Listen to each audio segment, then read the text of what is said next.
Good evening. Welcome, everybody. We are about to get started. Please have a seat.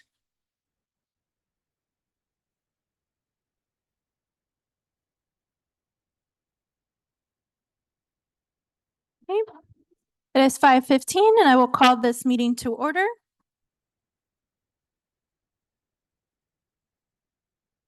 In partnership with the tribes who called Phoenix their home first, we acknowledge and respect the land our schools are built on. We commit to being a strong partner with any and all tribal nations who entrust their children to our schools. We are grateful and honored to be partners. May I get a roll call? Roll call for Ms. Jessica Bueno, Here. Mr. Regional Carrillo, Here. Ms. Erica de la Rosa, Dr. Alicia Vink, Here. and Ms. Carmen Trujillo. Present. Thank you. Let's please stand for the Pledge of Allegiance.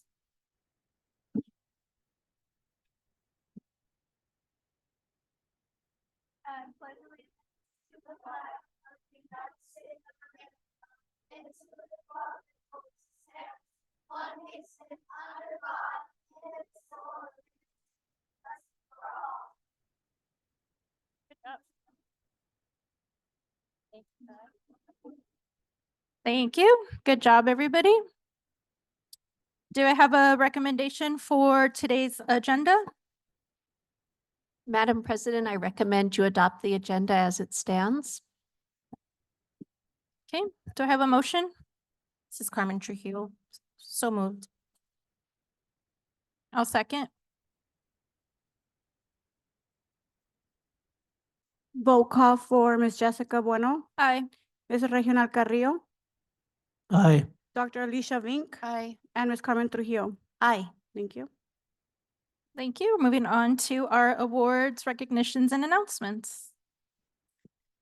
Ladies and gentlemen, will you make some noise, please, for the Dunbar Third Grade Orchestra and Guitar Group?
Good job, guys.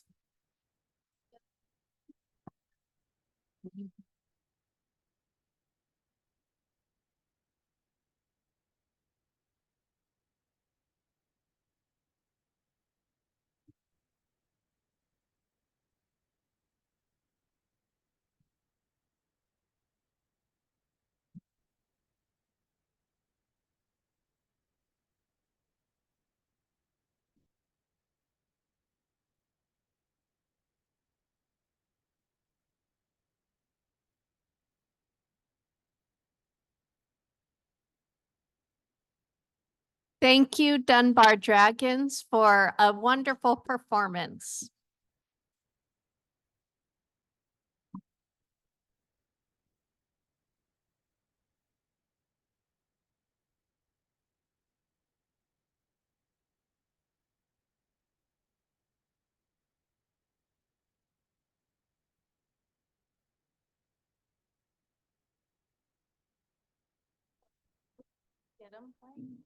Yeah, we'll take care of it.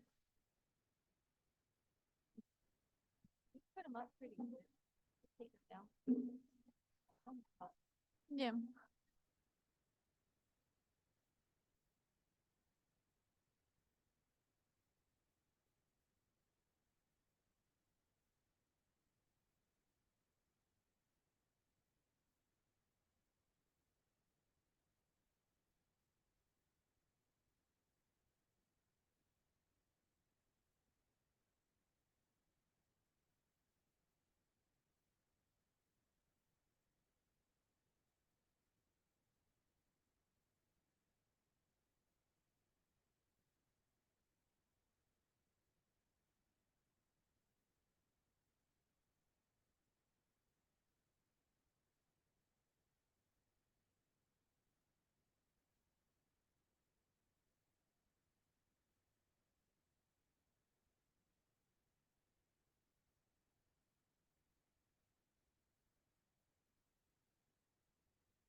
Thank you all for joining us.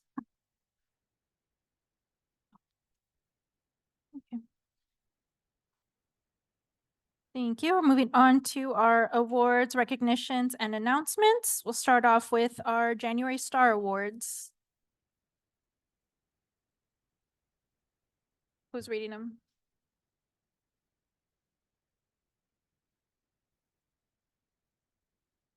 Okay, I'll start with our January Star Awards at Bethune.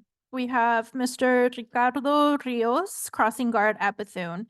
Mr. Rios joined the Bethune community this school year as a crossing guard, but you will also find him helping the custodial staff keep the school clean, playing basketball with the students at lunchtime, helping fix a chair or table, and doing whatever needs to be done. He is the smiling, happy face that our students see on their way to school, and we are very fortunate to have him on staff. 3 words used to describe Ricardo are driven, helpful, and resourceful. Congratulations, Mr. Rios.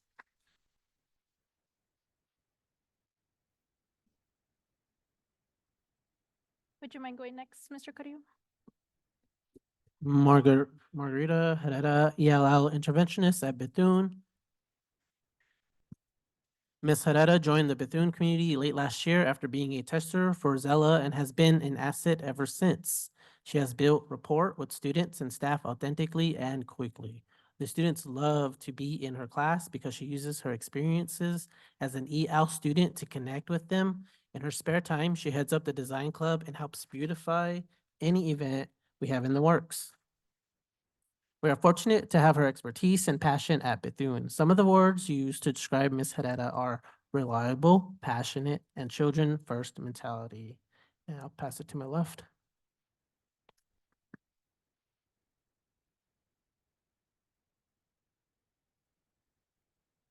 And then we have Ms. Camacho, the Assistant Office Manager at Dunbar. Ms. Camacho always puts forth her best effort and is willing to do what is best for Dunbar students and staff. This is her first year as the Assistant Office Manager, and she has adapted amazingly. She is always working to better herself, learn new things, and goes above and beyond in her role. Dunbar is very lucky to have her in the office. Some of the many words used to describe Ms. Camacho are hardworking, empathetic, efficient, reliable, flexible, and responsible.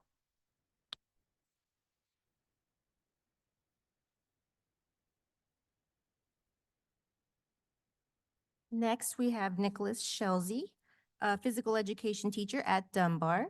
Mr. Shelzy is always available to help and has been dedicated to improving systems at Dunbar since he joined the team earlier this school year. Teaching PE is just a small part of his day as he spends his mornings as the test coordinator and student council representative. And in the afternoon, he oversees the YMCA community enrichment activities and after-school tutoring. Wow.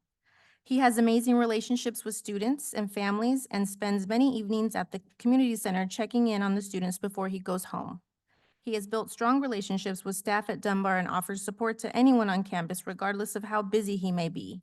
Some of the many words used to describe Mr. Shelzy are dependable, determined, patient, reliable, and willing to learn. Congratulations, Mr. Shelzy.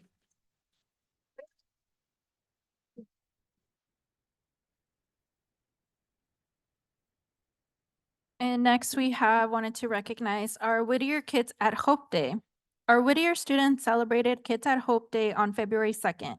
Students were able to talk to professionals from different workplaces and industries to learn about what careers they might be interested in. We thank the staff at Whittier and all of the volunteers that made the day special and showed our students how much their community believes in them.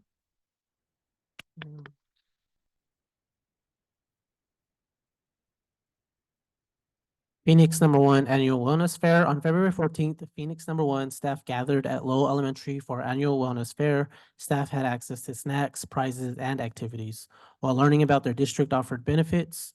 Thank you to Ms. Crystal Senesi, Benefits and Wellness Supervisor, and our HR team for their hard work to make our annual wellness fair a success.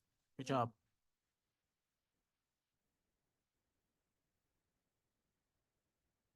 Faith North Instructional Assistant was recognized by the Phoenix Suns. The Phoenix Suns and Open Door recognized Imani Ponder, Faith North Instructional Assistant, for her outstanding support of students.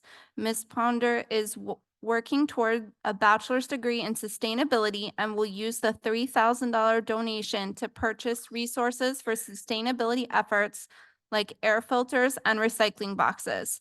Thank you to the Phoenix Suns and Open Door for supporting our staff and students.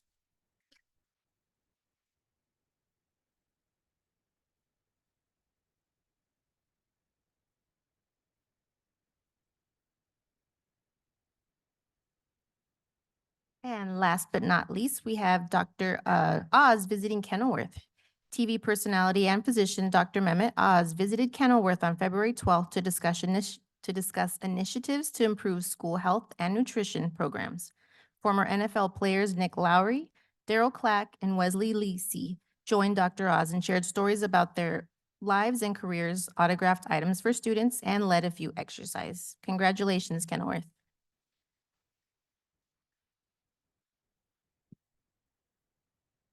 Thank you. Are we gonna take a photo? Okay, all the Star Award winners, if you are present, please come up to the dais.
Thank you all for joining us, and again, congratulations for everything you do for our students.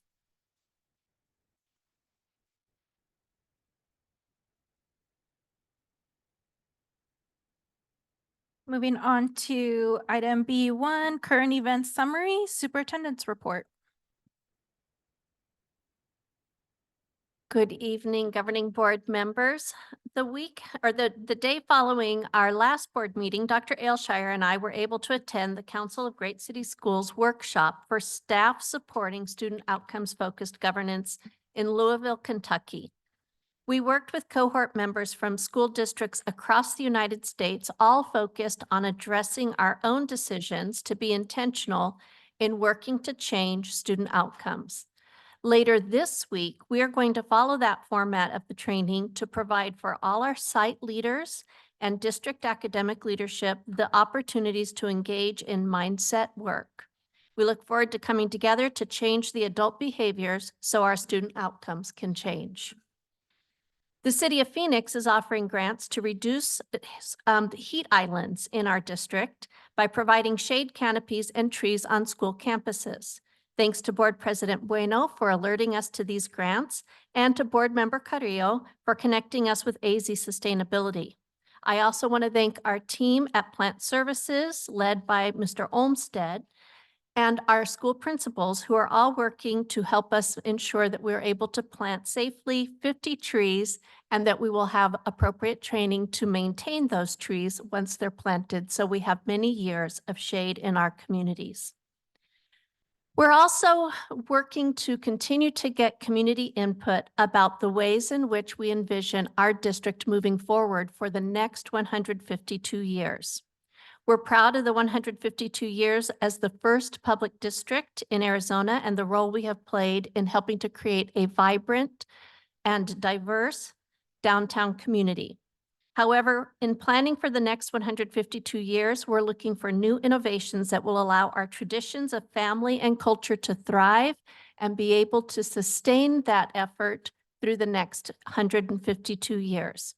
We're asking people to consider being thought partners with us as we continue this work by either working on one of our Reimagine Phoenix committees or completing a survey that will be coming out soon, asking you for your input about what makes Phoenix #1 great, but also what we can do to make Phoenix #1 even better. Please watch for the information from Ms. Baker or reach out to your school principal or the superintendent's office if you would like to join a committee or if you are interested in sharing your thoughts. Thank you to all of you who have already written expressing ideas. We appreciate the time and thought you are giving to us, and I know that your ideas will make us all stronger. Madam President, that concludes my remarks this week. Thank you. Any board members would like to share? Yeah, I do. Just on top of that, thank you to the entire Phoenix Owl cabinet team for just jumping on that grant, that tree canopy grant, combine all of that.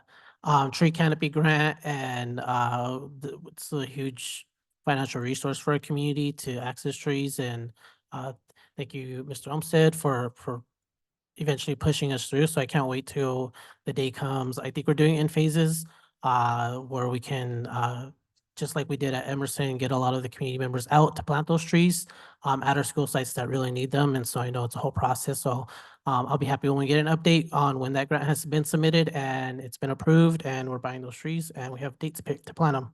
And so I know that'll be like wrapping up in the fall because we don't want to plant May, June, because yeah, they'll die. So just going on top of that, just shout out to Nicole Baker, just driving around, seeing our billboards, our communications, campaign strategy in full effect. So shout out to you and your team for getting those. I wasn't even paying attention. It was my partner. He looked up, was like, there's the district, and then he noticed the cute kids. So no, thank you to that. Kidding.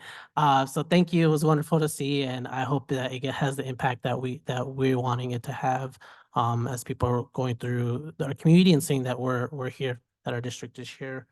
And then shout out to Principal Butts, working on an event, Theatrical AZland, to bring artists to the school to perform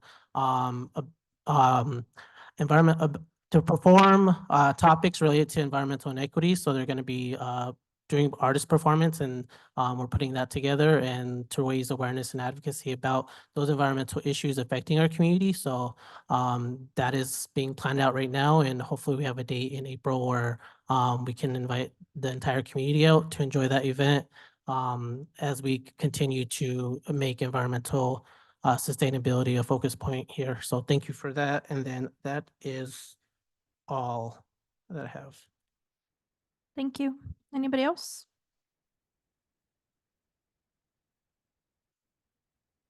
I have two things to share. I was able to attend the Student Outcomes Focused Governance training in Louisville as well, and it was largely a refresher from previous training, but I was reminded of some of the sentence frames that are used to kind of help adults understand what it means for student outcomes not to change until adult behaviors do. So I wanted to go ahead and model that for our community, just so that I know that some of our leaders will be going through this training, but for the rest of the community, it might be helpful. So one example of the sentence frame is, I did not honor my integrity, meaning doing what I allowed others to expect of me to the extent I allowed them to expect it when I missed a board meeting a couple weeks ago. The benefit to me was my health. The cost to our students was their time. The meeting was delayed a few minutes.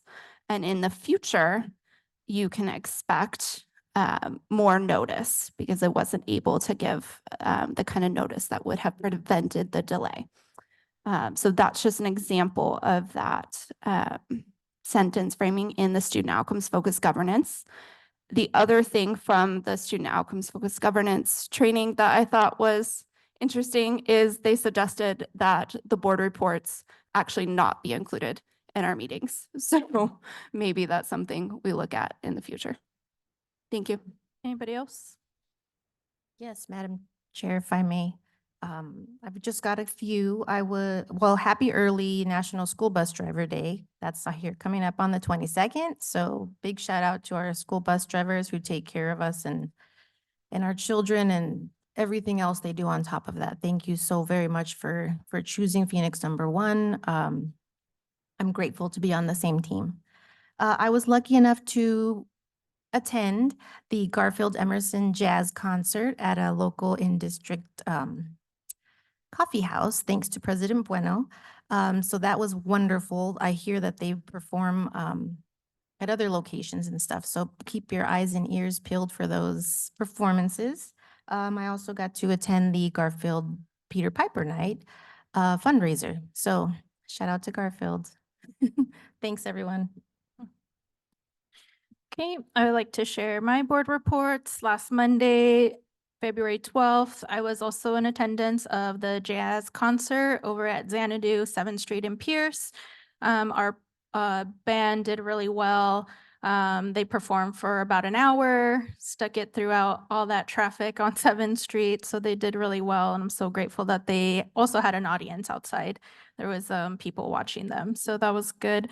They also do perform at the Downtown Farmers Market. So if you happen to catch yourself in downtown around 11 a.m., they will perform. The Farmers Market is off of 5th Street and McKinley. Please stop by to support our young artists. And late after that event, came over to the district office where we had our technology think tank. Thank you to Ms. Lauren Ashmore leading that and just really getting feedback on what does our technology plan need to look like. So thank you for your outreach. I know you did that all month long in February, and thank you to all that contributed some beneficial information to them. And then on Tuesday, the 13th, the governance team had the agenda prep meeting with the superintendent, got today's agenda prepared. And then on Wednesday, Valentine's Day, started my morning at Garfield, where our faith specialist, Ms. Mendoza, leads a ESL class for our parents.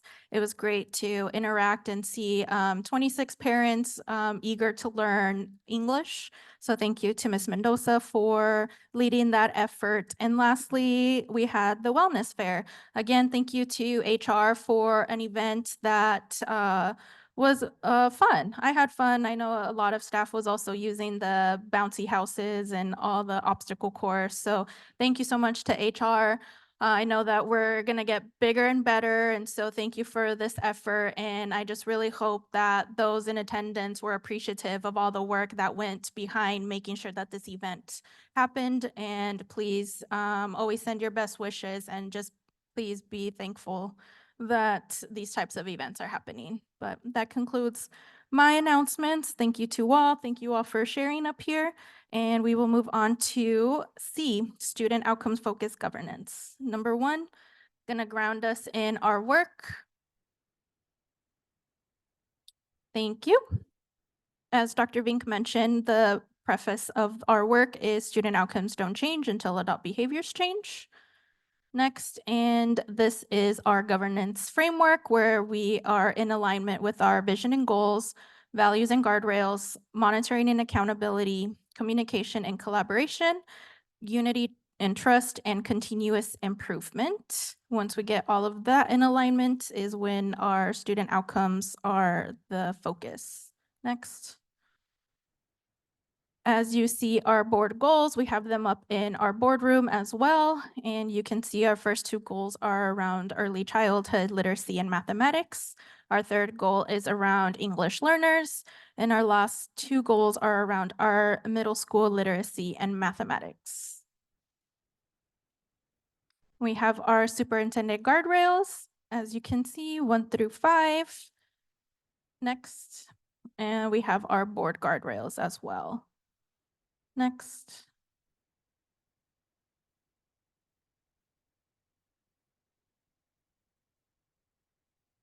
That's it? Okay, thank you. Moving on to discussion on board interim goal 5.0 and 5.1 and 5.2. Pass it over to Dr. Gonzalez. Board President, members of the board, members of our audience, this evening we're going to have a team of people presenting our progress monitoring for for board goal number 5, which is around middle school mathematics. And so we have questions that come from the governing board after they look at our progress monitoring. And I think it's important as we talk about our progress monitoring tonight to note that we have enough data at this point in time to realize that we are perhaps off target in terms of being able to achieve the interim goal that we have. Our goal is that we want to make sure that we increase our AASA performance for 8th grade students from 13% on August of 2023 to 38% of August 2028. What we're doing right now is creating target goals that are set annually to help our students meet that long-term goal, which is more of a aspirational goal or stretch goal for our students. But what we've done is we've broken that into smaller goals annually. And so in the first round of this, we are preparing our students to be able to move from 13% to 18%. And in order to measure that, we look at our interim progress for our 5th grade, 6th grade, and 7th grade students. And so at this time, I'm going to ask Dr. Lloyd and Dr. Ailshire, as well as Principal Ramos and Sarah Sims and Sarah Galetti, Dr. Sarah Galetti, to all come forward to help respond to some of the questions that have been submitted. The first question is a question from Dr. Vink, and Dr. Ailshire will speak to this. But her question asks, to what do you attribute the differences in achievement at each of the different sites? All right. Thank you, President Bueno, Vice President Trujillo, community, and all members of cabinet and the board. Dr. Vink, this is a really very good question. This is a question that we talk and discuss a lot about at district. And it's also a question that even school principals, as they look at their own data, look at the variances that happen between classrooms. There's no black and white answer to this kind of question, right? There is a variety of shades of gray that impact student outcomes. And some of the ones that I highlighted include sample size, right? So when we look at certain grade levels are going to have more or less students in there. And so those overall scores are going to be impacted by a degree of 3 or 4 students that are seeing a drop. So if you have a smaller sample size, and some of our classes do, that's going to be impacted on those scores, as well as the qualifications of the teachers that are working with those students. From a principal perspective and from a leadership perspective, the instructional focus that is occurring at the school level, the degree to which the written, taught, and assessed curriculum is really done with fidelity, the way in which teachers are trained on that, the way teachers collaborate around those and have meaningful conversations and collaborative conversations around that data. We know research says that has a huge impact on student outcomes. It is really one of the #1 things that leaders can do on their campuses is build those systems and those structures on their campuses to create those opportunities for the teachers who are really the best instructors and best knowledge of how to impact student outcomes can have that time together. And we are continually looking at for ways to do that, especially in situations in which we've got grade levels where we might only have 1 or 2 teachers at that particular grade level, and find ways for them to better collaborate, such as the district CTMs that we have been sponsoring each quarter. The other one that I really want to speak to that's near and dear to my heart as the former coordinator for student success is really the intervention systems and enrichment systems that are being built on the campus. As the board knows, we have been spending a lot of time working on developing our multi-tiered systems of support, really looking at ways in which our tier 2 instruction and tier 3 instruction, that is the type of instruction that students that need the most support need to have offered to them, ways we identify those supports, document those supports, continually go back and review what those supports look like, celebrate when we're making the mark, and then also looking at ways in which we can further support students that need more additional help and progress. So those 3 systems overall, in terms of just general level of sample size, statistically speaking, that can have an impact on the data. So we need to always take it down to that school level to see what's going on, as well as the work being done by our school leaders, our master teachers, and even our teachers themselves around the written, taught, and assessed curriculum, and the way in which that is being consistently implemented in the classroom and taught to our teachers, as well as the interventions and supports that we're working to build into our classrooms and into our school systems. I just have a quick follow-up on the interventions. Are we going to have math interventionists next year? No, we will not be having math interventionists next year. Those are ESSER-funded positions, and so at this time, we do not have the ESSER funding to continue those positions. What we are looking to do and what we are continually looking to do is the role of those interventionists are really to build the capacity within the school site itself, and then really leveraging our master teachers and our learning acceleration specialists that are on those campuses to really help support our math goals in that area. Okay. I guess my follow-up to Dr. Vink's question is, does each site have the capability to have those accelerated learning and the master teachers?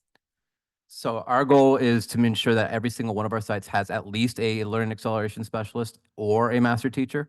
If capable or possible, we're looking to have master teachers and LASs, but I don't want to speak out of turn on that one, but we are wanting to make sure that every single one of our schools has at least one of those coaches on their campuses to support.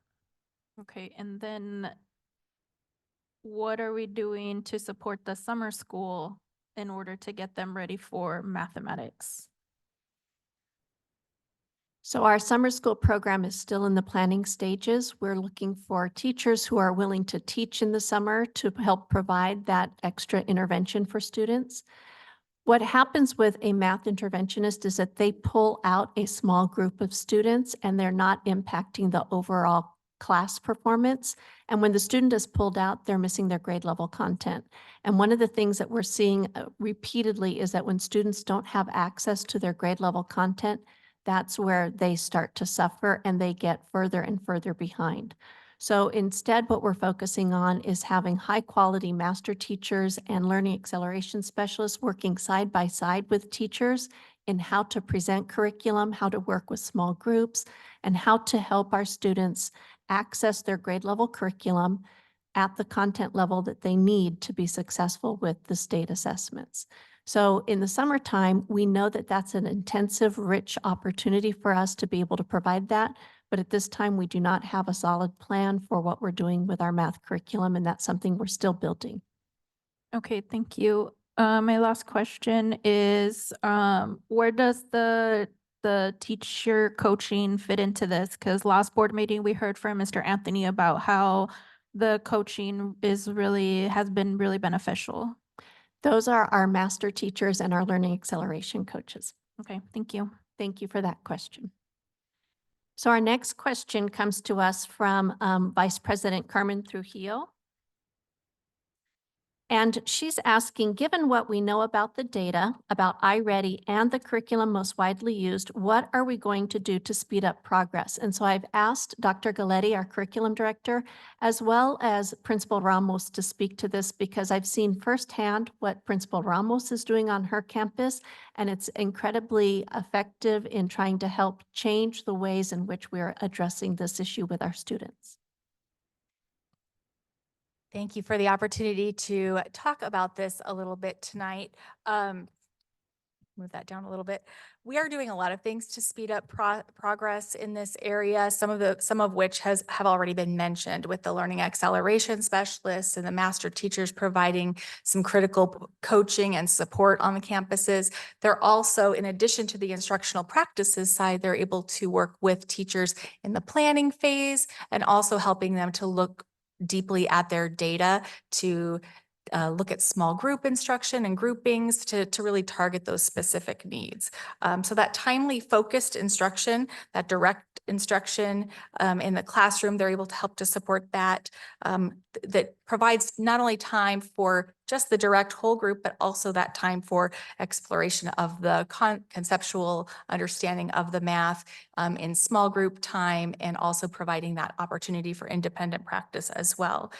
Also with those learning acceleration strategies, the partnership that we have with the county have brought many of those in, and that has been expanded so that our master teachers and our teachers across the district and our leaders are really looking at those and using those to help to support the acceleration piece. So things like tip charts to help support academic vocabulary or concept maps or how to motivate students, those types of things are brought in addition to formative assessment and those real-time checks. Additionally, a gradual release model is really encouraged and supported throughout our schools so that our teachers are really modeling math and modeling what that math should be and that understanding, but they're also ensuring that that gradual release goes to the students so that they're starting to own that conceptual understanding of the math, and they're able to put that into practice. There's a lot of strategies that help to encourage them to speak about math and discuss math, and that also helps to reinforce their understanding, because if they're able to explain and discuss through the math classes, it reinforces and helps to cement that learning. So I'm going to go ahead and move over to Dana to provide some additional. Madam President and the board, thanks for giving me the opportunity to talk a little bit about what we're doing at Lowell. I'm going to echo a couple of points that Dr. Galetti made. The first is the use of learning acceleration strategies. That's been a focus for us at Lowell. What we do know and what we recognize that we see in our student data is that our students need to make more than a year's progress within a year. And so how do you do that? It's by implementing strategies that are going to accelerate learning. And so the specific strategies that we've been focused on at Lowell include teacher clarity. So teachers having an opportunity to collaborate around being clear about what am I teaching and what does it look like for a student to master it is really, really important, because then that clarity translates to students. If I can explain to a student, here's very specifically what we're learning today, and this is how you know you will be successful, it sets kids up for success than if they're playing a guessing game. Some of the visual ways in which you might see that in a classroom at Lowell is the use of concept mapping. So again, it looks like a map of where learning starts and where it goes and what the goal is and where are we at right now in our map of learning, so that students always know this is what I'm focused on right now. And that concept map also includes success criteria. What does it look like to be successful, with some student exemplars? So students literally can look at the concept map, look and see, does my work look like the exemplar, and why or why not, right? So it gives students an opportunity to be empowered, to take accountability for their own learning, and to know exactly where they're at in the learning process. When students are empowered and they look to themselves and other students as equal experts in the room, not just the teacher, I think students make more progress. Additionally, on that concept map, you'll see a tip chart, which is it's the visual of explicit vocabulary instruction, where it allows students to see a term, understand what it means, but then have a little visual that helps remind them. And that process happens through the explicit vocabulary instruction, but then that chart stays up as an anchor chart for the student so that they can always refer back to it. So those are strategies that we're very specifically working on at Lowell. And then those strategies are strengthened by the partnership that we have with the county through our learning acceleration strategists, our learning acceleration specialists. What we found too in just our own informal data through my instructional leadership team is that teachers who went through their student-centered coaching cycles had a better grasp of those learning acceleration strategies. So spending more time with the strategy, getting direct feedback on how they're utilizing the strategy seemed to be far more effective than simply, let me teach you about the strategy, go and do it. I'm gonna check and see if you've done it. Teachers can internalize it more when they have that consistent coaching. So that has been a way that we've tried to reiterate the learning acceleration strategy and get it to stick so that it will actually change practice over time, as opposed to, let me do it because Ms. Ramos said I had to. Dr. Gonzalez, before, if you have something to say, I apologize, but before you go on to the next question, I have a question too, so I'll just leave it there. Go ahead, you can ask. Dr. Ramos, you have, Ms. Ramos, sorry, but Dr. Ramos has a nice ring to it. Just use the doctor, We're doctor, working on doctor. that. So you have a learning acceleration team at the school site? No, I have an instructional leadership team. So I have, my instructional leadership team is made up of myself, my IEIS, my learning acceleration strategist, my EL interventionist, and my reading interventionist. So it's a group of teachers and, people who are outside of the classroom who help to support what happens inside the classroom. We meet weekly. We talk about what is happening on our campus. We look at our instructional goals, which is to have fully functional standard walls by Q3. So we're 3 weeks until we hit that deadline. And it's something that we look at to see how can we support our teachers in meeting that instructional goal. And then they support our teachers through their CTMs, their data talks. So it's a team that we meet and then we spread that support out to the campus. Nice, it's like trainer model. Yeah, so, Awesome. yeah, somewhat. And I kind of, I hesitate to use the word like train the trainer because that insinuates to me kind of like you get information and then you just run with it, when really that's not how changes in your instructional practices happen. They happen more through coaching. So I would see it more as like a coaching and a facilitation of reflection more than just, let me train you on this. It's like, how can I keep this in front of you? How can I give you feedback on how you're doing so that we can go through a reflective process so that you can figure out, again, how to make this a permanent change in your instructional practice. Nice. And do you hope to have the same impact, if you are losing a math interventionist? I don't currently have a You math don't have one? Okay. interventionist. So then with just the math interventionist position, will there be other interventionist positions, that will be cut? So the math interventionists are being cut. There's not a lot of research that supports the role of math Mhm. intervention because again, the math interventionist is pulling students out of their class when they're getting their grade level content. That keeps the student from being able to access not only the content that they need to stay up with their peers, but it then in effect keeps them further behind their peers in being able to access this. The model that we're employing now is kind of a wraparound service for teachers to have a variety of different coaches with different perspectives who are able to coach the teacher in changed practice to benefit all learners. So what what Ms. Ramos is, we're gonna get that doctor in front of that name yet. But what Ms. Ramos is explaining is actually, if you noticed when she was talking, the principals are all nodding their heads. That's a similar practice that all of our leaders are using now, that leadership team, where they're bringing together experts who understand how EL learners work. They are bringing together experts who work with exceptional students, people who are strong in mathematics or strong in ELA, depending on which topic we're talking about. And then our learning acceleration specialist or our master teacher, somebody who's an expert at good instructional practice. And together they look at their data, they look at what the problem is, and then they begin to uncover, so what strategies do we do? And what are we going to do for Dr. Ailshire versus Dr. Bowman? Because the way that the teacher is approaching it is also different. So this team has to think about, how do we support each teacher where they are to help them get to the place that we need? And this is our first year really embarking in this intentionally. So we're at the very beginning stages of this, but we do believe that this has good research behind it, and it is something that we're going to be able to see gains with over time. Thank you. Great response. I'm just wondering, trying to pay context, understand the context for me, and then in terms of research funding, if this is a multi-layered approach in consolidating the interventionists or teams that we have, and how we're still trying to get the most bang for a buck, I suppose. Yes, some schools had chosen to bring in math interventionists prior at the very beginning phases of ESSER.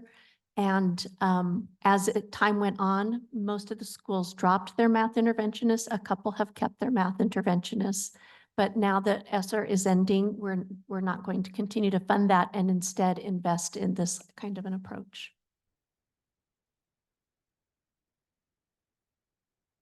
So I'll go ahead to the next question. Dr. Gonzalez, I still Yes. have a few questions, if I may, Madam Chair. Briefly, just to piggyback off of Board Member Carrillo's interaction. I hear that the leadership team supports our teachers' individualized approaches. Do we do the same for students? What does that look like? Let me make sure I have clarity about your question. Are you asking, do we help teachers be that for students, or does the instructional team do that for students? Not the instructional team, more so in the classroom. What does that look like, figuring out, meeting kids where they're at with regard to math? Since Okay. we're not planning to do the interventionist, but it sounds to me a little like the interventionist stuff wasn't working anyhow. But if that's what we have been doing, I understand that as well. But just, I know we all think differently, operate differently, so I just wonder what that looks like for our students. And Madam Vice President, I think that actually leads into your second question, which was to ask, what does the learning look like in a typical 5th, 6th, or 7th grade classroom now that the teacher has had that approach? And so that's a perfect segue for Ms. Ramos and Dr. Galetti to talk about what does it look like for a student? Wonderful. So we could include my extra deeper dive, that would be great. Okay, I'm gonna directly address your question first, and then I'll let Dr. Galetti go, and then I'll come back. So I think the first step is for students to know where they're at. And so that means that those conversations have to happen in the classroom with the teacher being a support, so that students know exactly where they're at. So they know what their strengths may be, and they know where their learning gaps may be. And I think that helps students set some goals, because there are lots of tools in iReady for students to be able to individually address what their learning gaps are.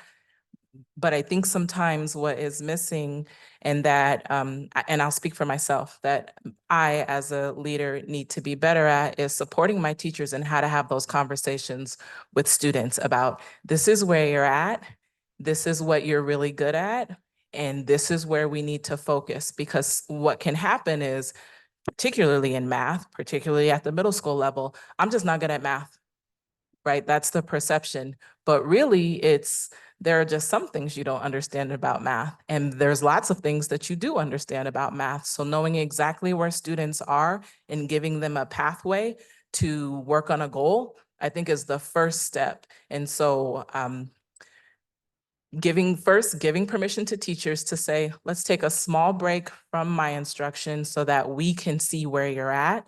And let's talk about where you need to go, us setting a goal, and then me following back up so that you know I'm paying attention to your goal.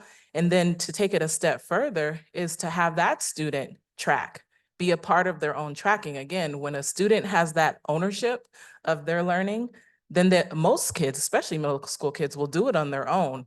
They just have to know someone's paying attention, someone knows that I can do it, and someone's going to be checking on me and giving me some guidance about where I go after this. Like, what's my next point? What do I have to do next?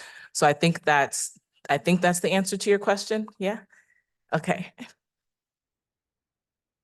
And to add to that, and she's right, there are a lot of tools with the iReady math program.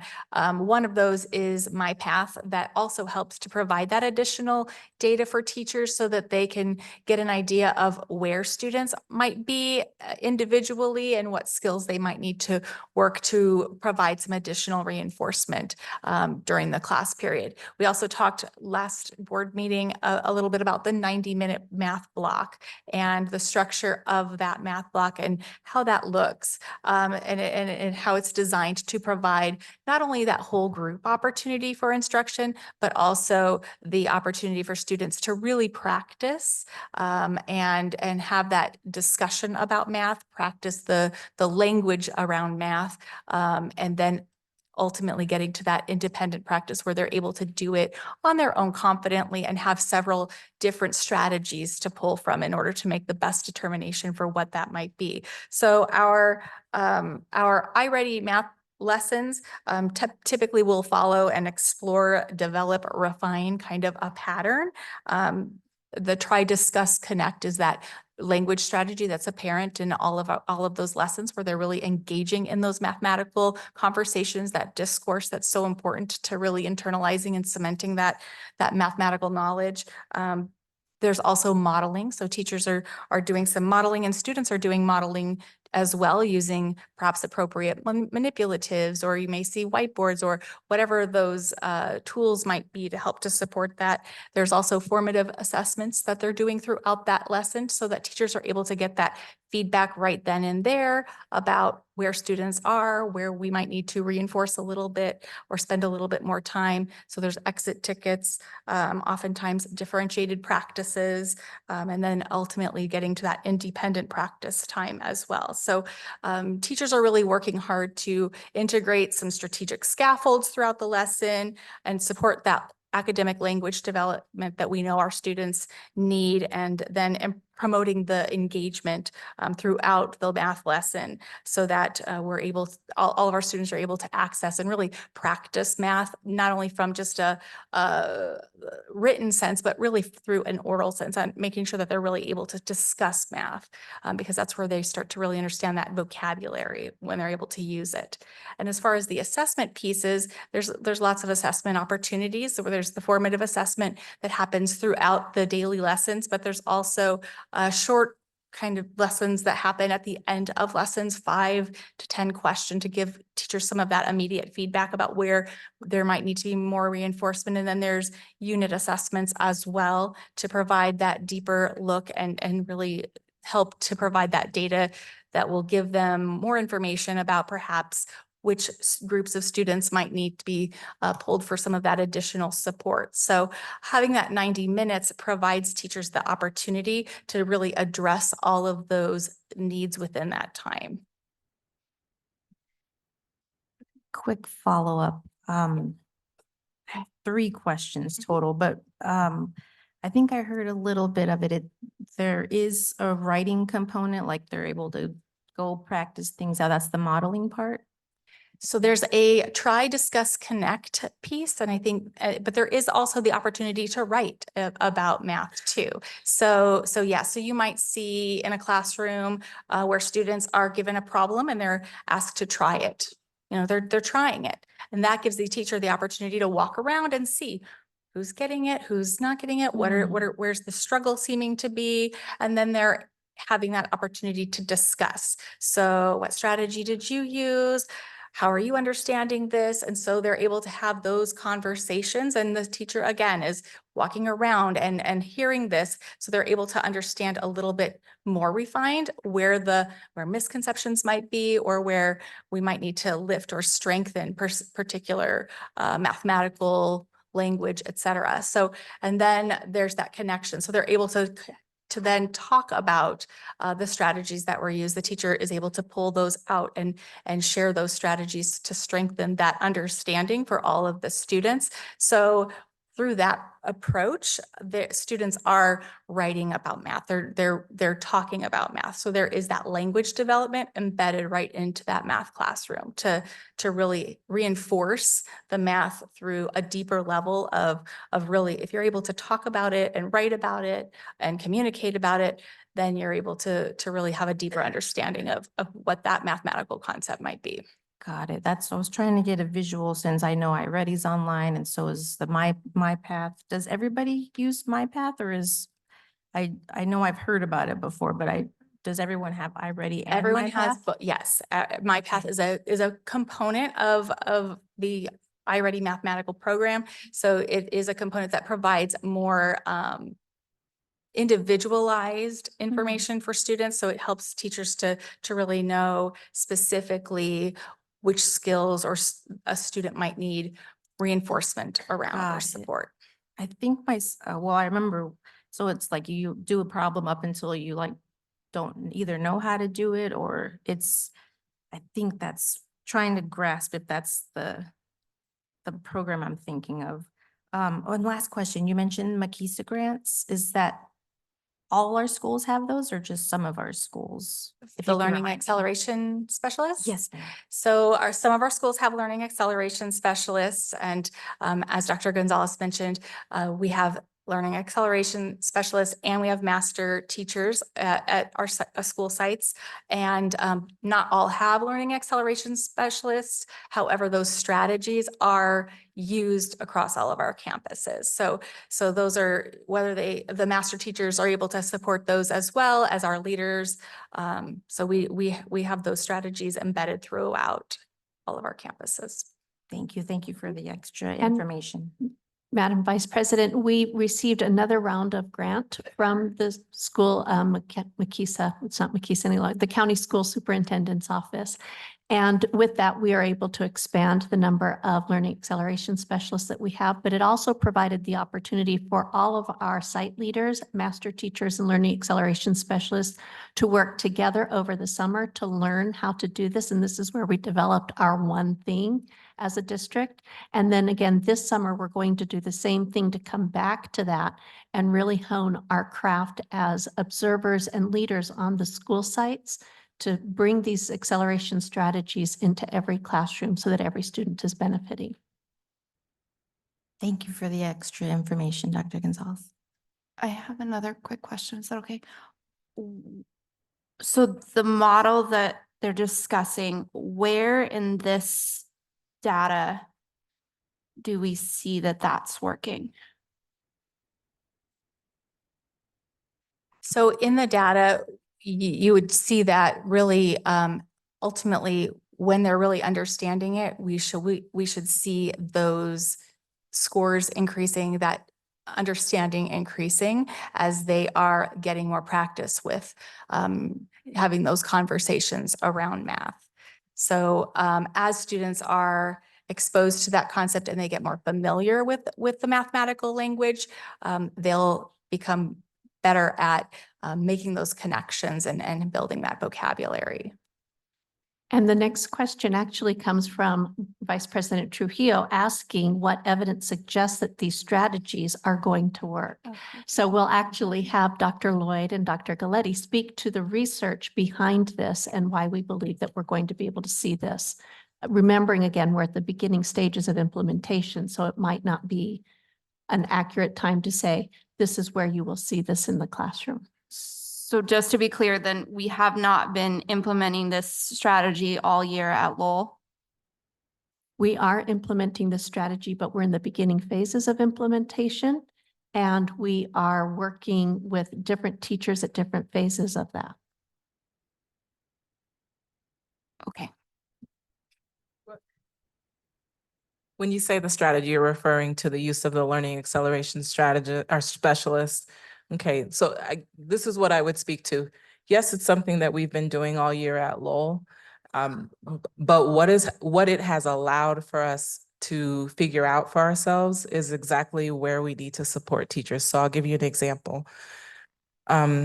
When we have gone, I meet with my learning acceleration specialist every single week, and we talk through what's happening in those student-centered coaching cycles, and mix that with, you know, having my iReady consultant come in. One of the things that we were able to identify that I don't know that I would have been able to identify with just being walking through classrooms and seeing a 10-minute or 15-minute snippet, or even seeing the best lesson on evaluation day, was that there was a need for us to support teachers in the planning stage. Whereas when we started the year, we thought we were going to need to support teachers a lot more in the implementation phase.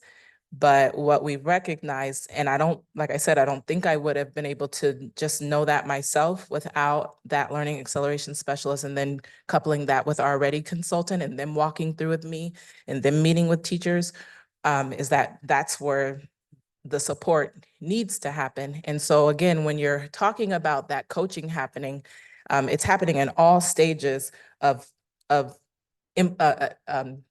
giving instruction. So that starts with planning and preparation, then it's implementation, and then it's analysis of student data and kind of going through that loop. And so trying to support teachers in all of those phases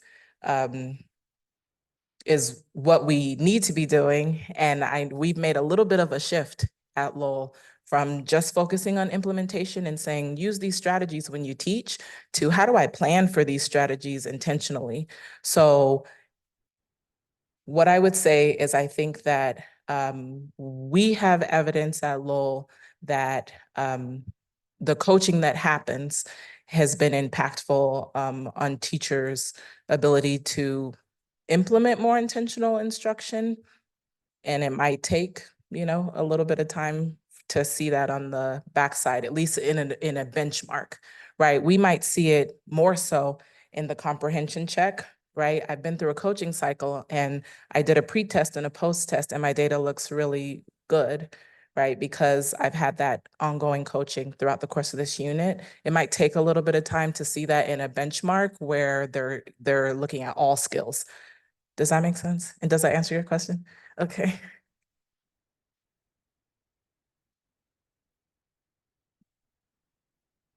Are there other questions? Okay. So the research around this, and to echo what she was sharing about the coaching piece, is really we are meeting teachers where they're at. And as we know, not all teachers are in the exact same place. And so some might need more support with the planning, some might be at that implementation phase. And so that's the really nice thing about having master teachers and learning acceleration specialists on our campus, because they can really help to differentiate that support as it's needed for the teachers, so that they're able to support students in the best ways possible. So our master teachers and our learning acceleration specialists are very important to helping to support teachers holistically in their practice. Additionally, we talked a little bit about providing time, and that time that they have for teaching that grade level content and the importance of that, so that all of our students have the opportunity to be exposed and learn that grade level content, and they have adequate time also for the practice that they need in order to also ensure that appropriate remediation is provided for students as well. to help support that progress. And then also something that we are working toward is strategic tutoring. So strategic tutoring, helping to identify those students who really need that really specific support in particular areas. Strategic tutoring has helped to provide some of that as well. And then I'm going to have Dr. Lloyd share some additional information. I mean, I just want more Dr. Dana. So. I mean, we can all bestow an honorary doctorate, right? To all the principals, they've earned it. So I don't know if I have a ton to add, because one of the things that we know, the evidence suggests that we need more time, right? With what happened with the pandemic, and even before that, there was so much disruption to a lot of our math instruction and trying to be able to help students who are far behind, that we need more time. We need to be able to dedicate enough time for our tier 1 instruction, and then also have tier 2 and tier 3 time with students.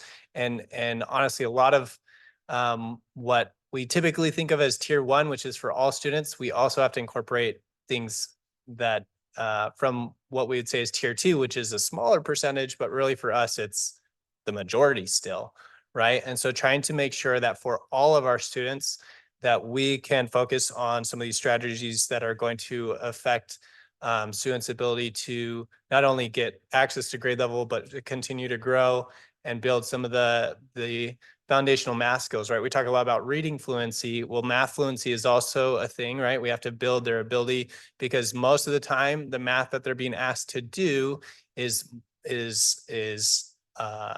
requires a lot of vocabulary. It's a lot of words. It's multi-step, right? And so it takes a lot of work to be able to get them to that level, to be able to do it.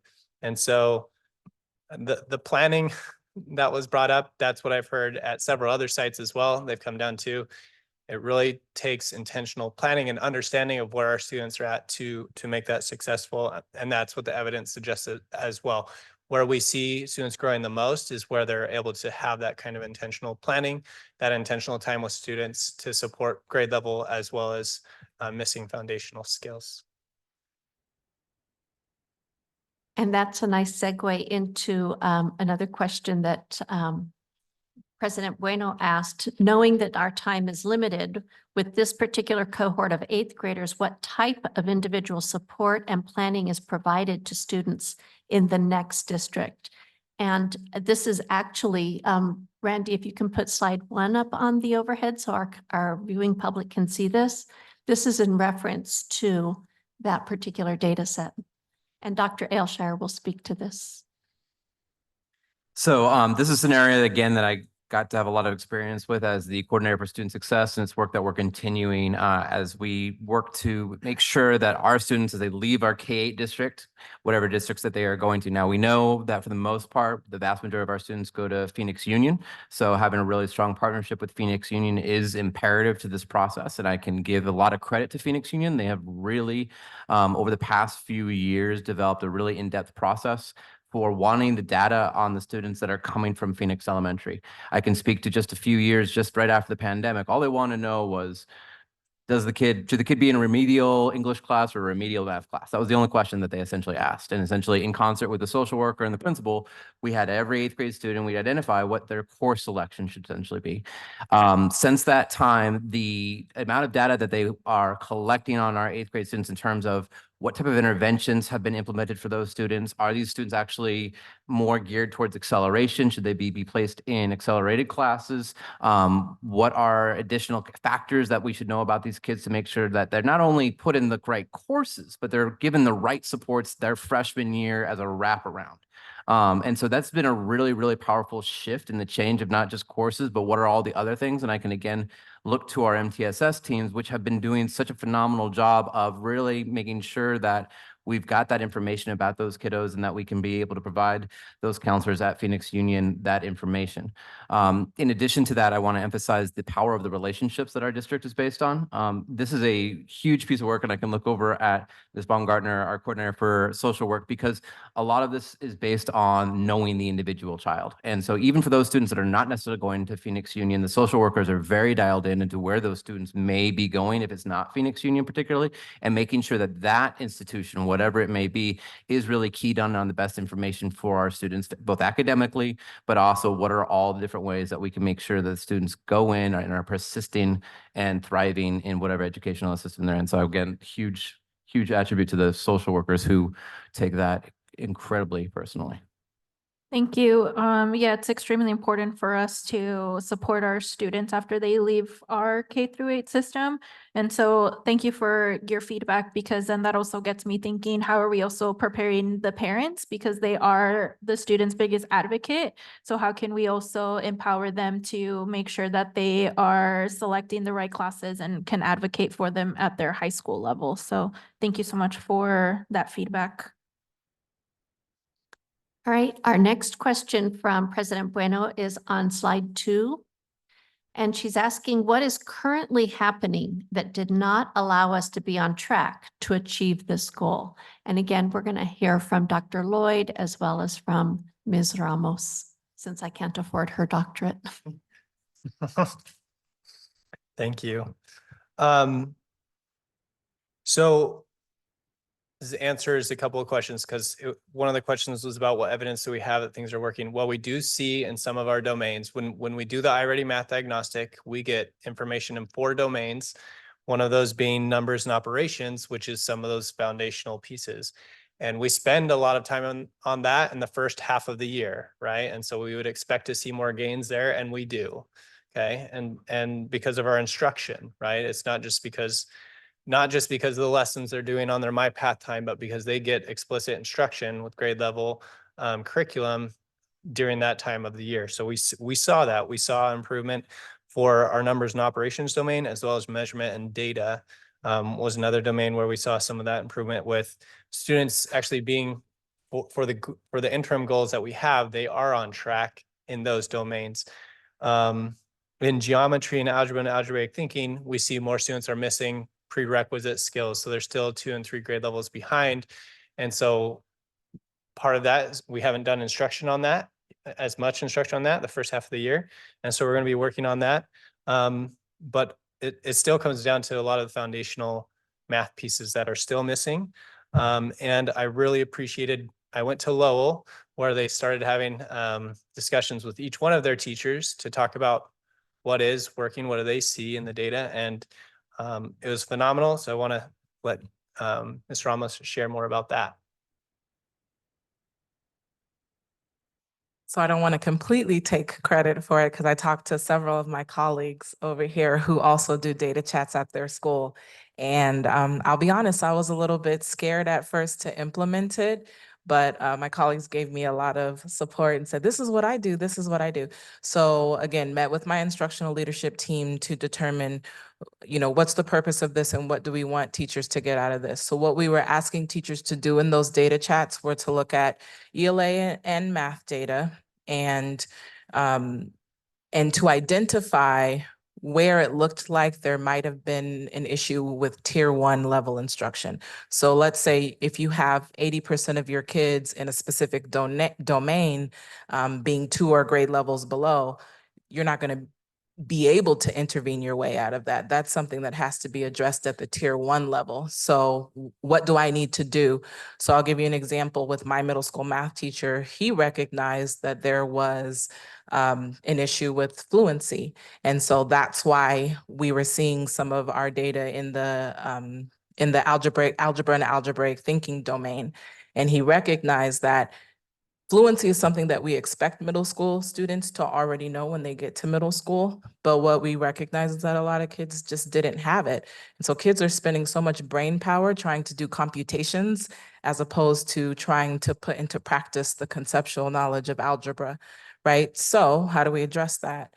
He decided he wanted to address that by taking a block of his time to do some intentional fluency in multiplication and division. So seeing exactly where students were. So instead of saying, you need help with fluency and multiplication, some kids, I'm doing great on my 5s. I'm doing great on my 4s. Where I actually need some help is in my 7s, 8s, and 9s. So that's where I'm going to focus my practice. And that's where the teacher would focus their assessment when they assess when students go through that fluency practice in class. So that's an example of doing something for all kids that he recognized in his data that needed to be done. We also asked teachers to identify students who were on grade level, 1 grade level below, and 2 or more grade levels below. And the reason why we asked them to do this is because sometimes it's like, iReady gives you numbers, but it's important to put a face in a child, a human, with what that number even means, right? And so you have to know who those kids are that we're even talking about. And then the other thing that we did was after we identified those students, we looked at which students were or were not making growth according to the growth targets in iReady. So there are some kids who are 2 grade levels below, but they made a lot of growth between fall and winter. And so what was happening with that child? And what can we duplicate for students that aren't making growth? So it allowed the teacher to, again, know exactly who he was talking about when it came to who's below grade level and who is making growth and who is not making growth, and how are we going to be strategic about figuring out what to do about them. So some of the things that we did, and this is something that we recognize for all teachers, is that teachers are in a little bit of a conundrum. How do I address learning gaps from grade levels that I'm not teaching? And how do I not stay stuck in remediation and be able to fill that gap intentionally for the grade level content that I'm getting ready to teach? I think the inclination is to say it's a building block and they have to get this step before they get this step. But actually, what you need to do is you got to figure out for the lesson I'm teaching next week, what are the steps that they need that they don't have? And how can I group my students to be able to give them the building blocks so that when we get to next week's lesson, that student can access the grade level content? So what we did is we looked at instructional groupings within iReady, based upon knowing where kids were at, and then trying to look forward to what am I teaching that's upcoming, and how can I use the instructional grouping to figure out what students need to be successful, not just in this general conceptual sense, right, in spring, in May, when they take a benchmark, but what do they need and how do I fill that, and how do I group students strategically for next lesson and the lesson after that. So that's part of what we did in our data chats. And I'm happy to say they went well. We need more time. We always need more time.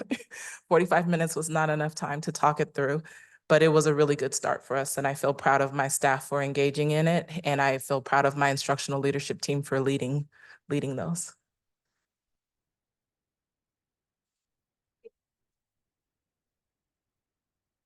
Our next question is for slides 3 and 4. And actually, if you look at slide 3, one of the areas that you're going to see a bright spot is that our American Indian students have already met or surpassed the target goal. So you can see on slide 3, we're looking at our 6th grade students who are 25% of American Indian students are currently on target. And the target goal for 2024 was 23%. And if you look on slide 4, for our 7th grade students, you can see that they are 20% currently, and the target goal was 19%. So President Bueno said, what worked for our American Indian students for them to hit their target goal? And for this, I'm going to have Ms. Sarah Sims speak to that. Thank you. Thank you, Madam President, members of the board, cabinet. I'm Sarah Sims. I'm the Special Populations Coordinator. One of the populations I'm responsible for is Indian education. Some of you are very involved with it, so I could stand up here and talk to you all night. I'm reiterating what all of the people that have gone in front of me have said. We pride ourselves on relationships. We pride ourselves on parent communication. We pride ourselves on being consistent with communication. We have high expectations. You've been to our meetings, you know what our program is all about. But I think one of the real highlights of our program that we are blessed to have is Mrs. Ashley King. She's our special population student support specialist. She sees approximately 12 to 16 students every 6-week cycle. And she receives those referrals either from parents or she receives those from teachers. And it may not necessarily be a child who is low academic achieving. It may be a student with attendance issues or self-esteem issues or organizational issues. But what she does is she meets with a teacher before she services that student and she says, what does this kiddo need? Tell me about the kid. What do I need to know? What are we lacking? What are we missing? And then she doesn't create lessons. She takes the core curriculum, she takes what the teacher is teaching every day, and she looks to see what are those holes? What does this kid not have that is going to make this sixth grade math lesson really difficult or impossible? And so she'll come back to the office and we do a case status every week. And she'll say, I'm working with an eighth grader and they don't know their multiplication facts. And so I need flashcards. Or she might make a phone call to a parent and say, I really think that this is a self-esteem issue. And can you talk to the child at home about they do have really solid math skills or vocabulary skills? So I can't praise Ashley enough for the work that she does with students, and the students adore her. When you look at their benchmark data, there's not a student that she has worked with that hasn't shown an increase in both ELA and math in benchmark. Every kid she's worked with has shown that achievement. And so we're data-driven, and that speaks volumes to us. Another thing that we've been really intentional about based on parent input is making sure that when we're using our grant funds for activities, that there's an academic component married with cultural components. Can't remember, I think some of you came to our tessellations activity. We had a consultant that came and wove in Native American art and repeating tessellations and geometry. And kids as little as two and a half, 3, were doing tessellations and understanding that this is geometry. This is a 5th, 6th grade skill that they're going to be tested on. We put it in front of them with art that spoke to them on a cultural level. We spoke to them about cartoons that they see every day that are using tessellations, and we just really made a real world connection. So we're trying really hard to build experiences where there are vocabulary and fluency opportunities that are not under stress. They're not evaluation opportunities. They're summer enrichment opportunities. They're field trips, all of those kinds of things.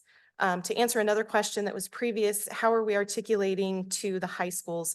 We have a great working relationship with Phoenix Union. Dawn and Phoenix Union are presenting tomorrow night at our monthly parent meeting. We want to make sure that students who are moving on and leaving us and have had such a solid support system know what the support system looks like at the next step. And so the more you can put those faces in front of parents so that they know who's the next Sarah and who's the next Ashley and who's the next Deborah, those things are important. And so we really try and present opportunities where parents and kids can meet those individuals and have them not be stressful situations under exams and those kinds of things. Any other questions on that one? No, thank you. You're welcome. Madam President, that includes our progress monitoring report for Goal 5. Thank you. Do we have any other questions before we motion to adopt the report? Madam Chair, I do have one more quick one. I'm just wondering how, what our class sizes are looking like across our schools, and is that something that we need to think about?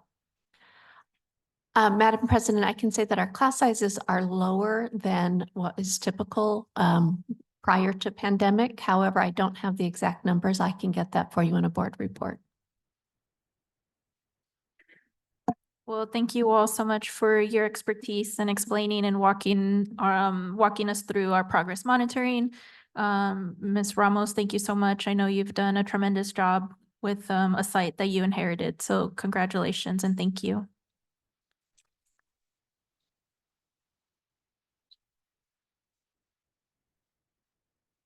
Thank you. Last comment is because this is our second time monitoring this goal, that's how we were able to indicate that we are not on target to meet our goal.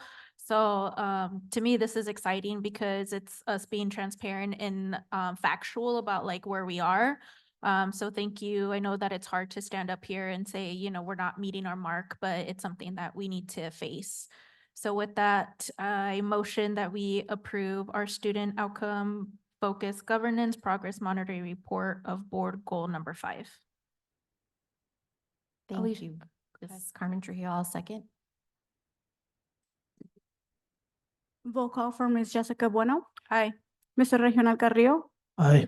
Dr. Alicia Vink, Aye. and Ms. Carmen Trujillo. Aye. Thank you.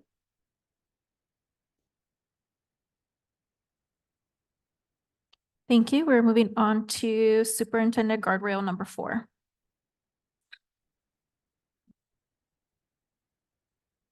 So, Madam President, for Superintendent Interim Guardrail number 4, this was a goal that said by May 2024, the district will increase from 0 out of 14 sites having a site budget in 22-23 to 14 out of 14 sites having an individual site budget during the 23-24 school year, as demonstrated by site leaders accessing and running budget reports from the budget reports from general ledger. So when you think about our inputs, this was around developing site budgets, which was something our principals had not had prior. And then providing the training and individual coaching support to each of our principals so that they not only knew that they had a budget, but they knew how to access and monitor their budgets over time. The output of this was to be able to make sure that we had knowledge of how to monitor the budget and knowledge of how to access the budget so that the output would, or the outcome, excuse me, is that all sites are using their budgets, running those, and making sure that they're living within their means. So in terms of hitting that goal, we are currently at 100% of our schools using the budgets, accessing the budgets. And I can say from principal satisfaction, they're very happy to have budgets. And all of this is actually, in terms of thinking about how our resources are allocated equitably, this is the first step in being able to take that goal further. And the work honestly belongs to the work of Mr. Manley and the Business Services Department in pulling this together for us.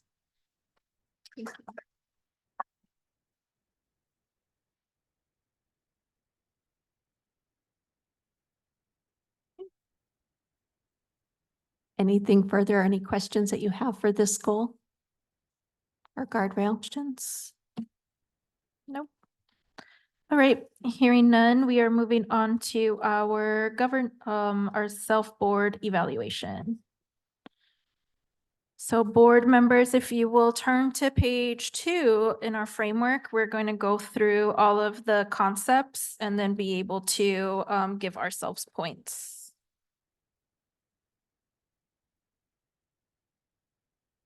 Okay, starting with on page 2. Not student outcome focused. We have adopted our goals. We have consistently demonstrated the ability to distinguish between inputs and outputs and outcomes. And the board has hosted listening sessions. So I would say that we are able to move on to approaching student outcome focused. If you read 1, 2, 3, 4, 5, 6, all of these 6 points, does anybody feel that we haven't hit any of these 6 points in the approaching student outcome focused? Madam Chair, if I might add to this discussion. I believe we did hit all of them. The only one I did want to get your thoughts on would be the last one, as far as the board publicly posting our goals for public comment prior to adoption. I think that we did do this with each of our sites that we went to, so I just wanted to get the board's thoughts on that, because I do believe we actually hit all of these. Yeah, I agree too. Anybody else? We are in agreement or we're not in agreement? I agree. Yeah, we've hit every one of those points. Okay, thank you. So yay, we got 10 points. Yay. And moving on to meeting student outcomes focus, this is for 25 points. So essentially what we're working off of is to make sure that we've hit in this column all 1, 2, 3, 4, 5, 6. Okay, 6. And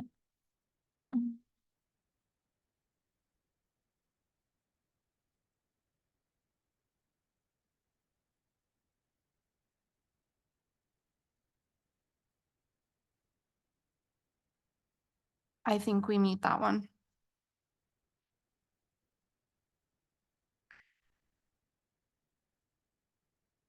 I'm just kind of hung up on number 5. Because I don't believe we've gotten the data from 3 to 5 years prior. All board goals last from 3 to 5 years. Oh. No, it just means that our goals are set for 5 years there. Okay, thank Yes. you. Just a note, at SOFG, I annotated this for our upcoming evaluations, so I've read this pretty, so I've got some. Okay, So for this goal, I would have said that, I would say that we're mastering. that we're meeting, Yes, meeting and then even mastering. even mastering? Yes, yeah, I think we're there for this one. Okay, so I'm okay to move on from meeting. Are we good to go on to mastering? Okay. Mastering, okay. So let's see, there's 1, 2, 3. Okay.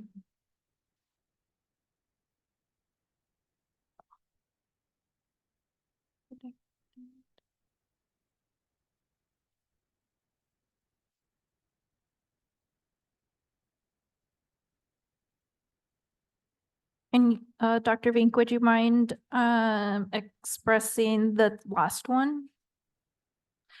So the root cause analysis would be our student data to inform our goals and the prioritization of the goals. So we looked at our student data, our students are failing in reading and math, and that's why we chose those goals. Okay. So then we have completed all 3 of these? Yes. Okay. Anybody else?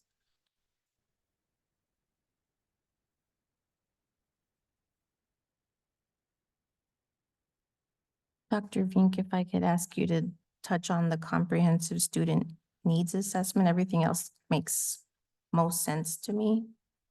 So comprehensive student needs assessments, I would consider that like our some of the surveys that we do and our data, but it also says and or similar research-based tool to inform identification of and prioritization of potential goals. So I would still check that based on using that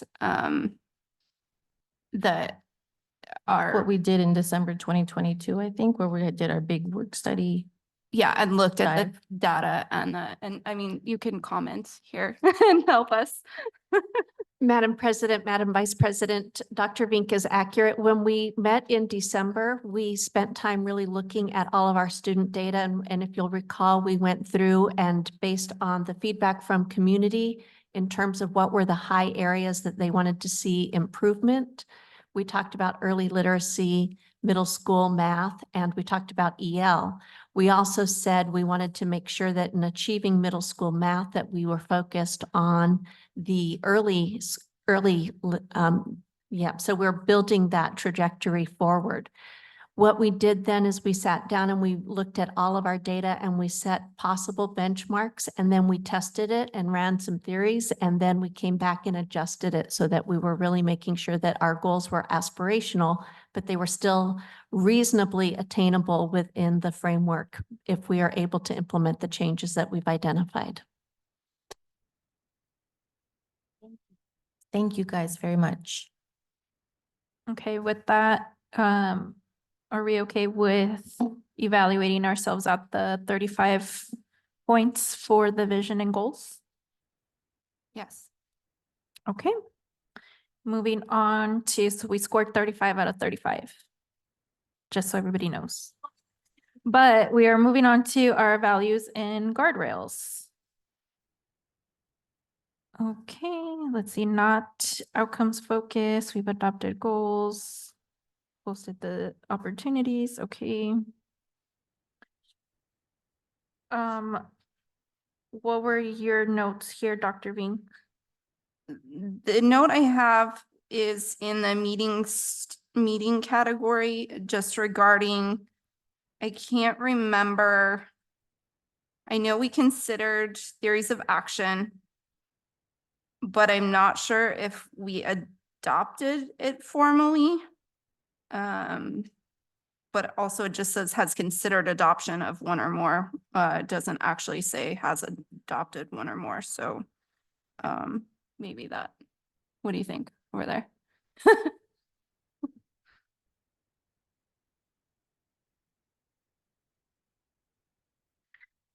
You can just say no, and then we can stay in the approaching. Yeah. I think we're probably at the approaching level on this. I know that we discussed theories of action, but I don't know in the setting of those guardrails whether or not the theories of action were indicative of. I think it was more the latter. Okay, and then my question is then through this process, as we find those things that we still need, well, what do we do about that? Is that Dr. Gonzalez taking notes and adding them? Is that us then asking for future agenda items to move forward with those things? What do we do? Yeah, I think it's up to us to identify which areas that we need on the agenda to make sure that we accomplish them. Okay, so I can't say that now. I need to wait and add it as like a future agenda item. Okay. So then we're at the approaching. Yes. So that would be 5 points out of 15. Got it. Okay. Thank you. Moving on to monitoring and accountability. So my notes for this one started in the not student outcomes focus category.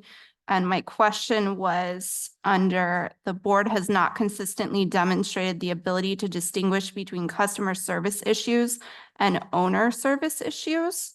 And my question was, how are we evaluating this? I mean, are we just personally saying like, I've been good at that or not been good at that?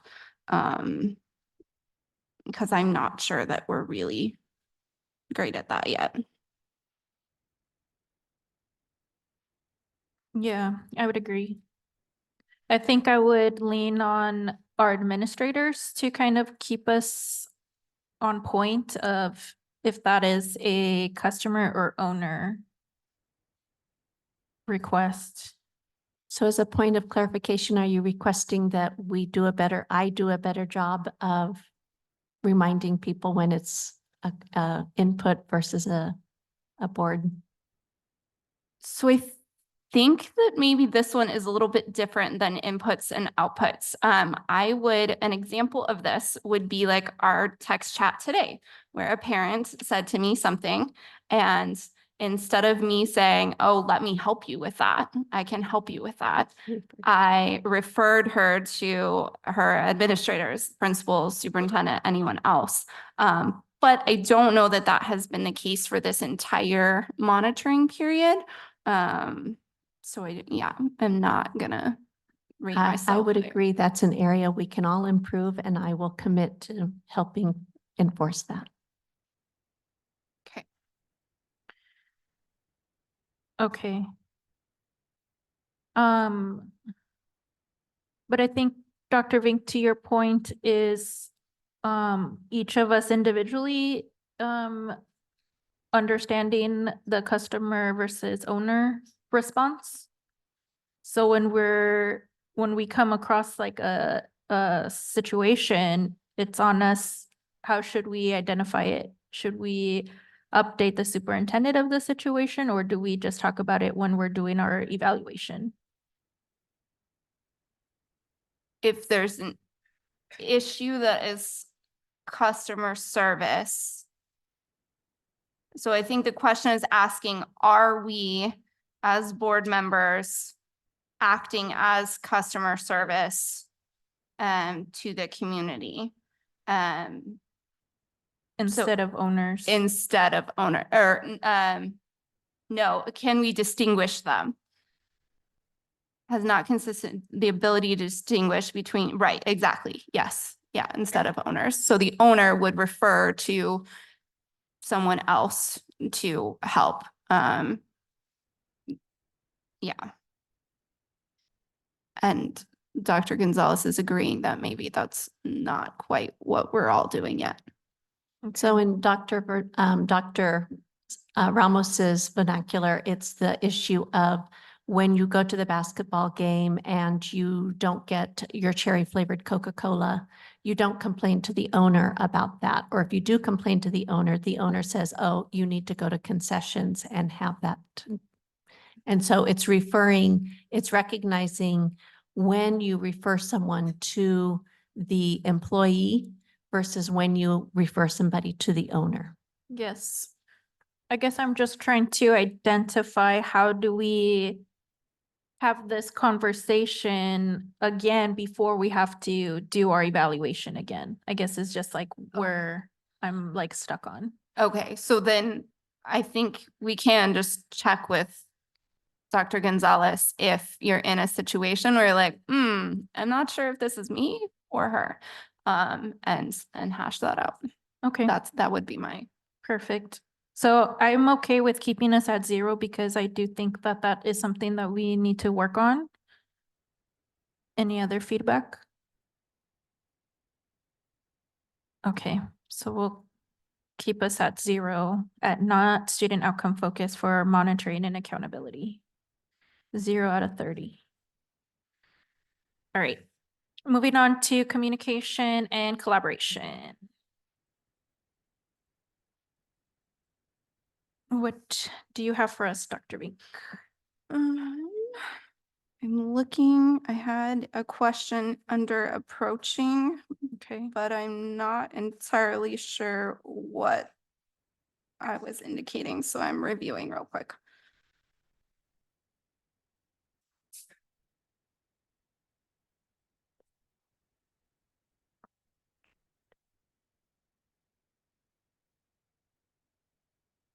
Oh, I think, so this was the board tracks its use of time in board authorized public meetings. So the last time I offered to do this, Dr. Ramos had said like, okay, try this. And then my understanding was that he was going to check my times against his, and then we would make a plan going forward. And that hasn't happened yet. Okay. So I have not been tracking the time. So that would be a no. Okay.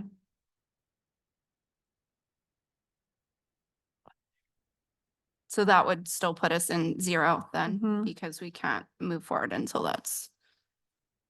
Agreed. Okay. 0 out of 10. Unity and trust.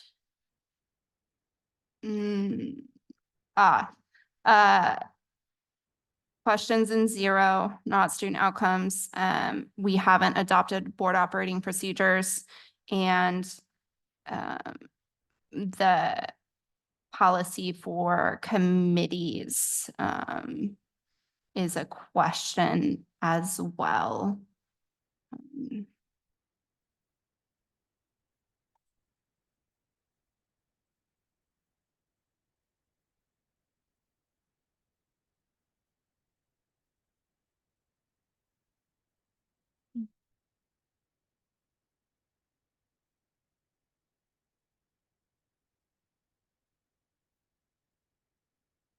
Okay, so we're at 0.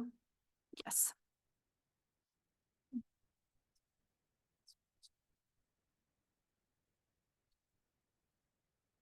Okay. 0 out of 5. And then moving on to our continuous improvement.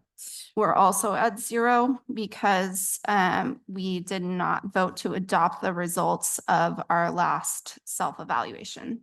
Okay. Dr. Vink, the one where we got 0, we didn't vote on to adopt a result.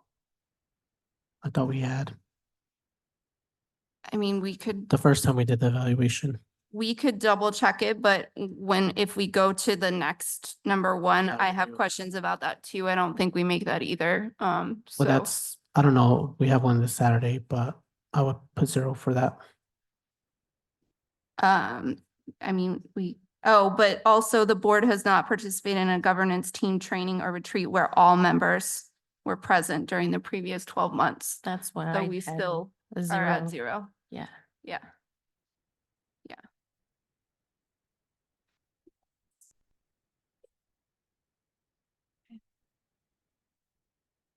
Hold on.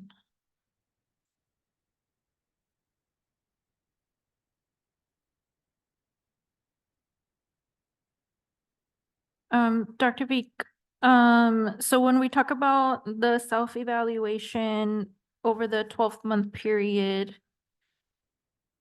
we just adopt it once, or we have to adopt it every quarter? So I think each time we do it, we have to adopt it. I think it says the 12 months because once you get to an 80 or higher, you only do your self-evaluation once a year. But I mean, that's a question that we could ask for clarification on. But then if we're still in this, my understanding was that we needed to adopt it. Did you ask Dr. Ramos about that? I sent a question about it, actually. I did ask Dr. Ramos about it, and he said where we are currently not adopting it it's not a make or break, but to your point in the approaching, we aren't hitting the approaching either. So we would be at a 0, but going forward, we do want to make sure that as we're doing our self-evaluation, just as you approve the progress monitoring report, you do approve or vote to accept the self-evaluation as part of your continued work. So then in the future, this would have a vote right after it. Correct.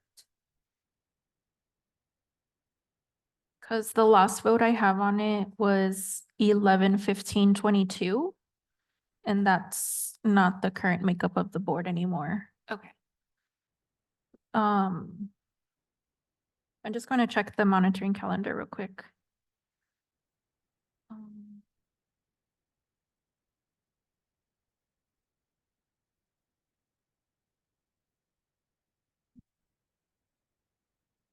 Okay, so based off of our calendar, we should have done evaluation August and November. Because I'm just trying to figure out where do we,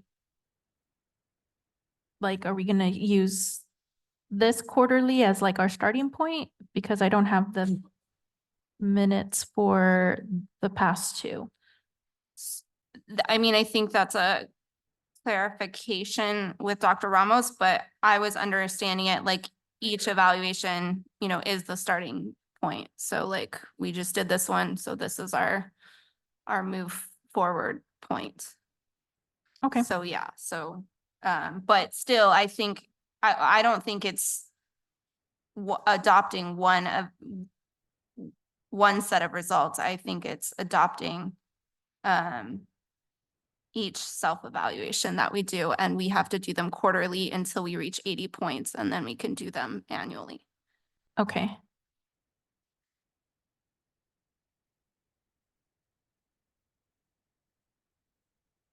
All right. We are at 40 points. Okay, so we're halfway there to do it once a year, but we're good to get to 100. Okay. All right. So our next one will be in May. Okay, so then I'll work with our board secretary to get communication out on how to make sure that we are working on our evaluation. Good, okay, thank you. Any other comments? I do have a question. So we're not counting the one we did last November because we didn't vote on it? That's why we're moving forward from this one? It's just so I understand. You don't- mean like, do they add up together? The Um, points? What do you mean? Well, It's just that we don't get points because it's within that 12-month period, I guess. Um, think Yes, it's- but we wouldn't get points anyway because not all of the board has participated in a training or retreat. Right, Yeah. agreed, but just that, my own understanding, we don't hit it because we didn't vote the last time we did this in November. Yes. Got it. And we may not hit it again because we didn't vote on this one. Got it. Yes. Okay, Yeah. that's all. I just wanted Yes, to, that's my understanding. thank you very Yes. much.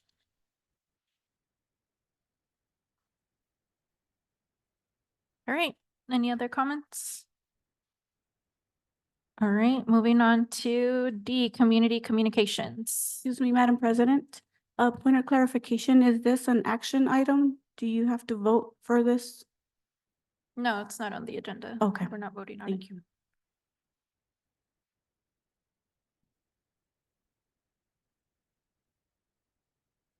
Okay, let's start with community communications, online, please. Do we have any? Yes, we have one community communication, and it says the following. I'm sorry, Good. hold on, let me read the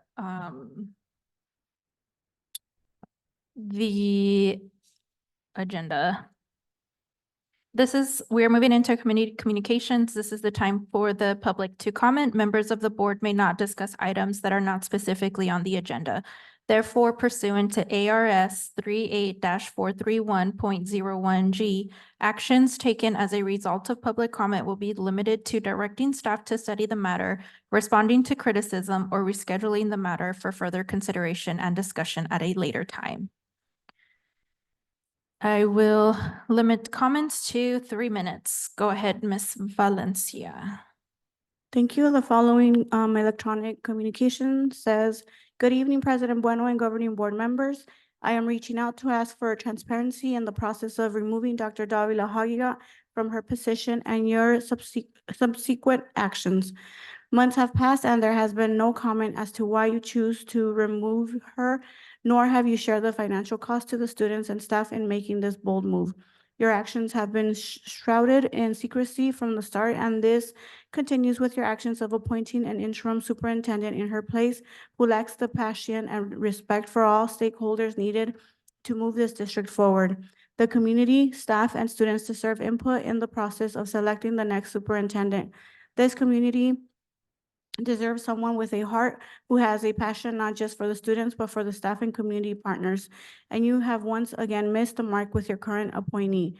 Phoenix L faces a lot of challenges going forward and it will require a strong leader who fosters a love of learning in our students, someone who genuinely involves the community in growing the district, and who actually cares about the well-being and needs of staff.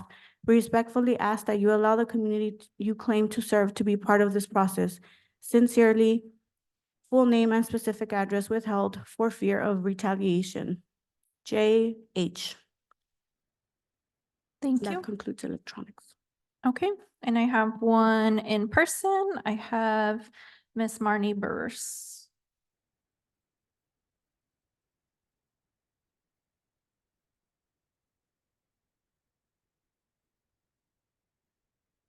Good evening, Dr. Gonzalez, President Bueno, and members of the governing board and cabinet.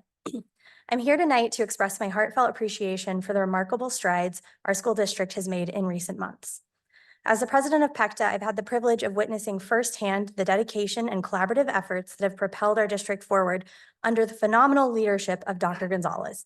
That was not an add-on. One of the most commendable initiatives I've seen is the Reimagine Phoenix #1 initiative.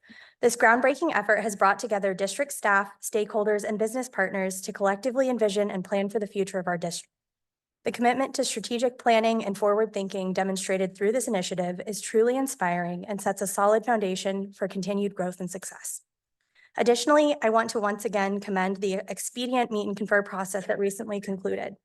The efficient and constructive dialogue that occurs through this process is instrumental in addressing important issues and ensuring that the voices of all stakeholders are heard and valued.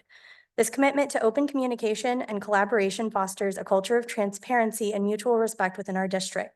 Specifically, I'd like to thank the district team, Dr. Bowman, Dr. Gonzalez, Mr. Manley, Claire Sells, Mr. Anthony, Mr. Anthony, as well as PECTA's Meet and Confer team of John, April, and Nicole. Furthermore, I must acknowledge the exemplary work carried out by our Human Resources Department led by Dr. Bowman. The dedication and diligence exhibited in ensuring equity adjustments and contracts are promptly addressed and implemented are truly commendable. By prioritizing fairness and inclusivity, HR plays a crucial role in supporting our educators and staff members, ultimately contributing to a more equitable and supportive work environment. In conclusion, I want to express my sincere gratitude to the members of the governing board under the steadfast leadership of President Bueno for their unwavering commitment to the betterment of our district. The positive changes and initiatives we've witnessed in recent months are a testament to your leadership and dedication to excellence in education.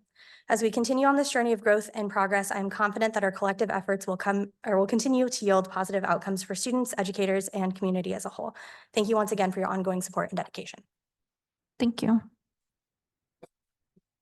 That concludes our community communications, and we are moving on to approval of our consent agenda. I motion that we approve our consent agenda. This is Carmen Trujillo. I'll second.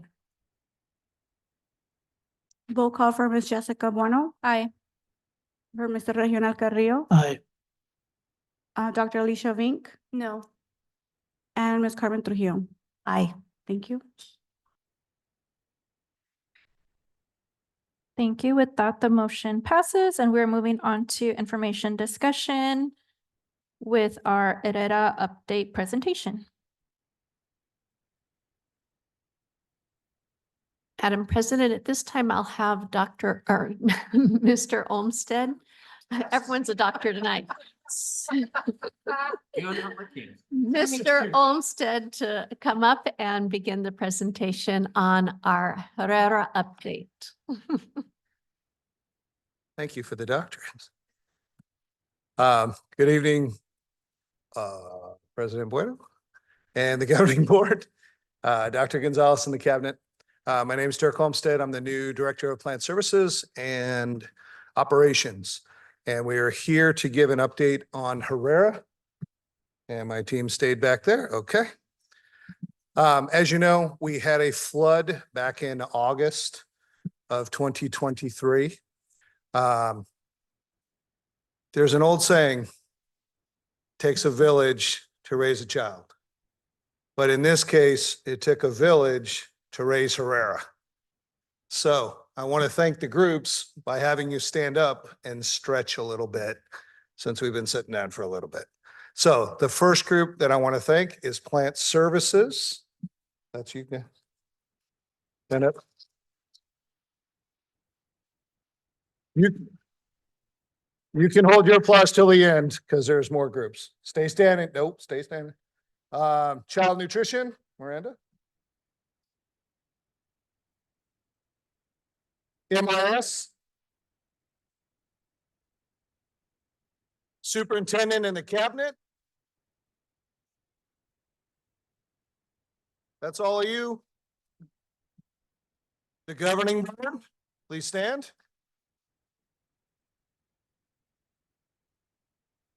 We have the principals from Lowell, Bethune, and Faith North for taking the students. Please stand. But we know the principals are only as good as their colleagues, so the rest of the principals stand. We couldn't have done anything without the rest of Emerson Court, so Emerson Court, please stand. And last but not least, the families, community, and students at Herrera for being so flexible. So I'm going to ask you guys to stand on their behalf. Okay? So behold, look at this is the village that is raising Herrera back.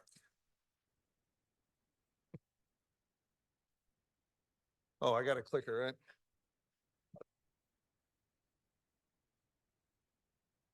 All right, so this is just the timeline. Back in August 14th, we received news that the pipe broke. That was a Monday, not a good Monday. Okay, the next 2 days, so classes were canceled on that Monday. Phase 1 and phase 2 began immediately for the cleanup because we had the contamination. We're going to show you some pictures on that.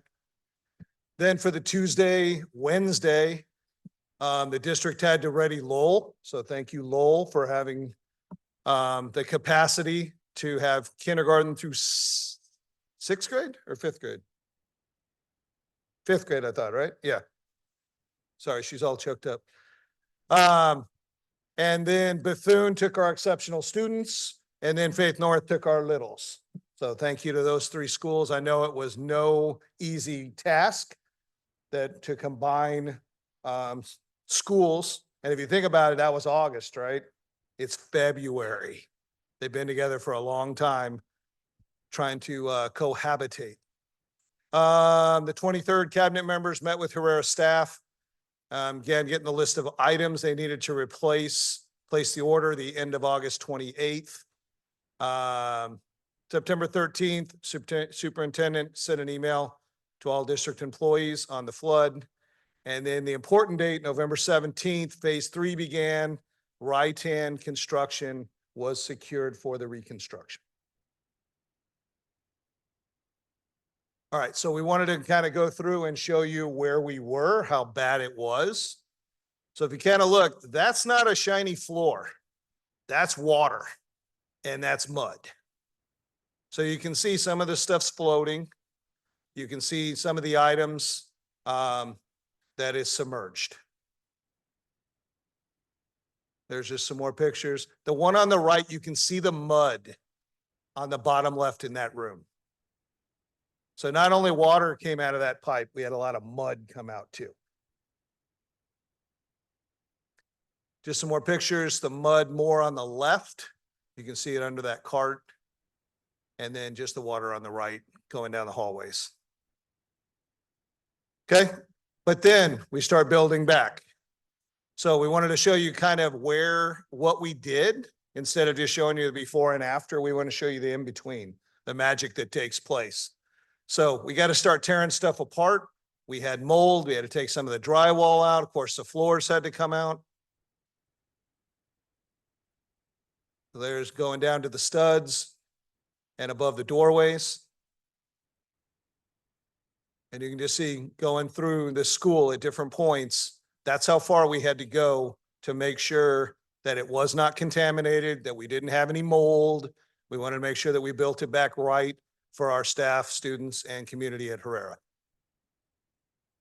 Then we just wanted to show you a shot of the ceiling. The water did not go up that high, but while we were redoing the school, we figured we should redo the school. That includes the ceilings. This is just kind of the front door. You can't tell a huge difference on there, but you're going to see the after in a few slides. This was kind of the entrance. And you can just see how bad the tile is there in the front.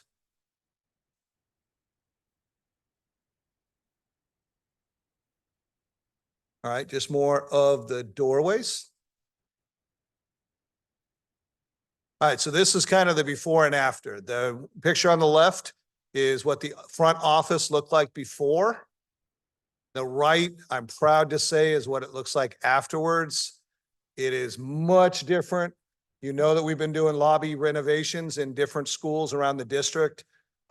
This, I think, is the most welcoming one we've done. And the nice thing as well is we went ahead and built in our safety procedures, our safety glass.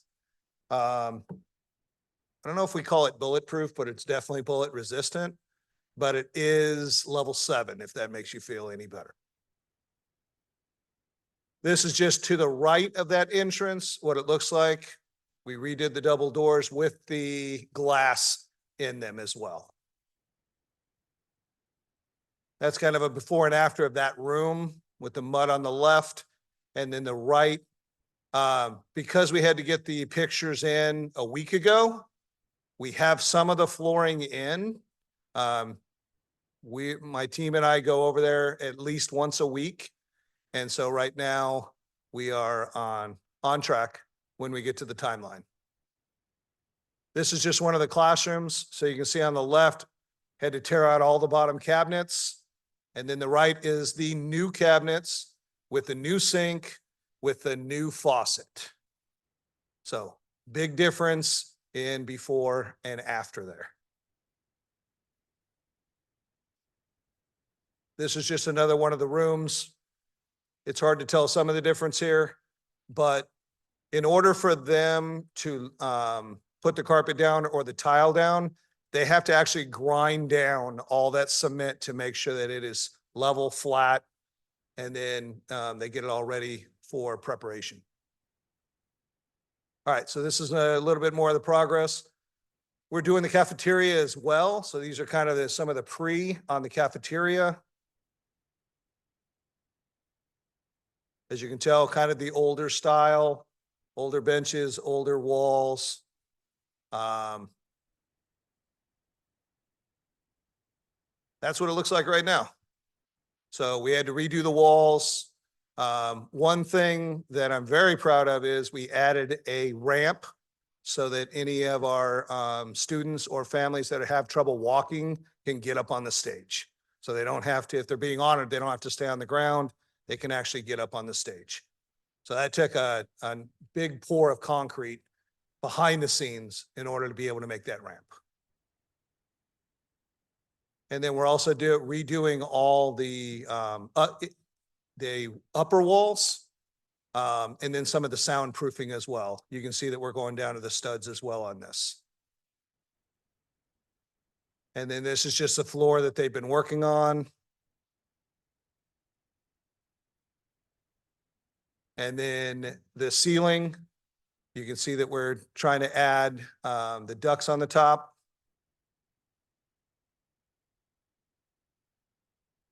And then just more of what it's looking like right now. I think I put that in there twice. Okay. Timeline for September. So next Monday, the 26th, we're going to begin delivering the packing boxes, tape, etc., to all the Herrera staff at Lowell, Bethune, Faith North, and actually Herrera PAC, because the 6th, 7th, and 8th graders at Herrera had to move from their classrooms into the PAC.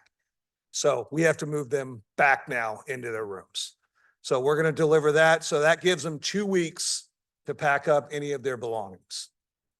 Then the week of spring break, March 11 and 12, we're going to move all Herrera classroom belongings from Lowell, Bethune, Faith North, and the PAC back to Herrera.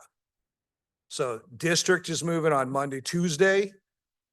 Metal containers at Herrera are going to be emptied and those contents are going to be moved back. I believe we have 14 storage units that are 40 feet long, and we're going to do all that in 2 days. The reason why we're pushing that is so that March 13, 14, and 15, that's Wednesday, Thursday, Friday of spring break, teachers have the opportunity to come in. If they want, it's optional. They don't have to go. If they decide that they want to come in, they will be paid, I don't know if you call it a stipend, but they will be paid funding to come in on their spring break. So they'll have the opportunity to set up their classrooms for additional pay. Once again, that is optional. Monday, March 18th, no students are coming because that was negotiated as a non-student day. And so I talked with Principal Ardon, and he's not having PD that day so that the teachers can set up their classrooms on that Monday for the whole day if they want to. Goal right now, Tuesday, March 19th, Herrera students return to Herrera. Now, there is a asterisk there. Cafeteria is not done. So we're going to have an alternate lunch area. I've worked with Miranda and Tyler in child nutrition. We worked with warehouse. We have a plan because the cafeteria is supposed to be done April 15th. So that gives us 20 school days that we need to have an alternate lunch area and alternate lunch. And so Miranda and her team came up with, we're going to do cold lunches because there's no place for us to plug in the hot tables to serve because they have a special plug and you can't just plug that into a regular plug. So we're going to have 20 days of those lunches. Principal Ardon helped us identify an area outside of the cafeteria so the kids can eat. we're hoping April 12th is the expected date for the cafeteria and kitchen to be completed. That's the Friday, and then April 15th is the Monday where we can reopen.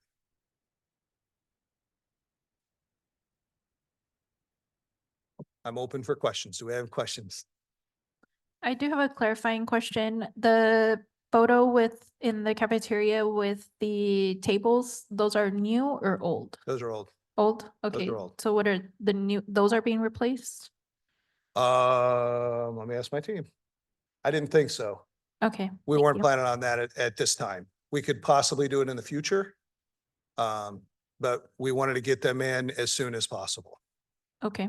No, they look new. That's why I was like, wait, what, are they new or old? Believe me, we're they're trying to nice. save money where we can. We're very thrifty. And my team has a very good relationship with Ritan Construction, and we're hoping that they're going to surprise us with an earlier date.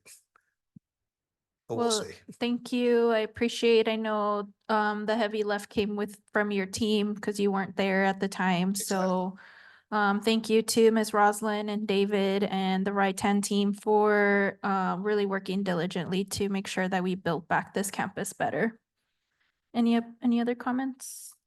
Just wondering, how was all of this communicated to families?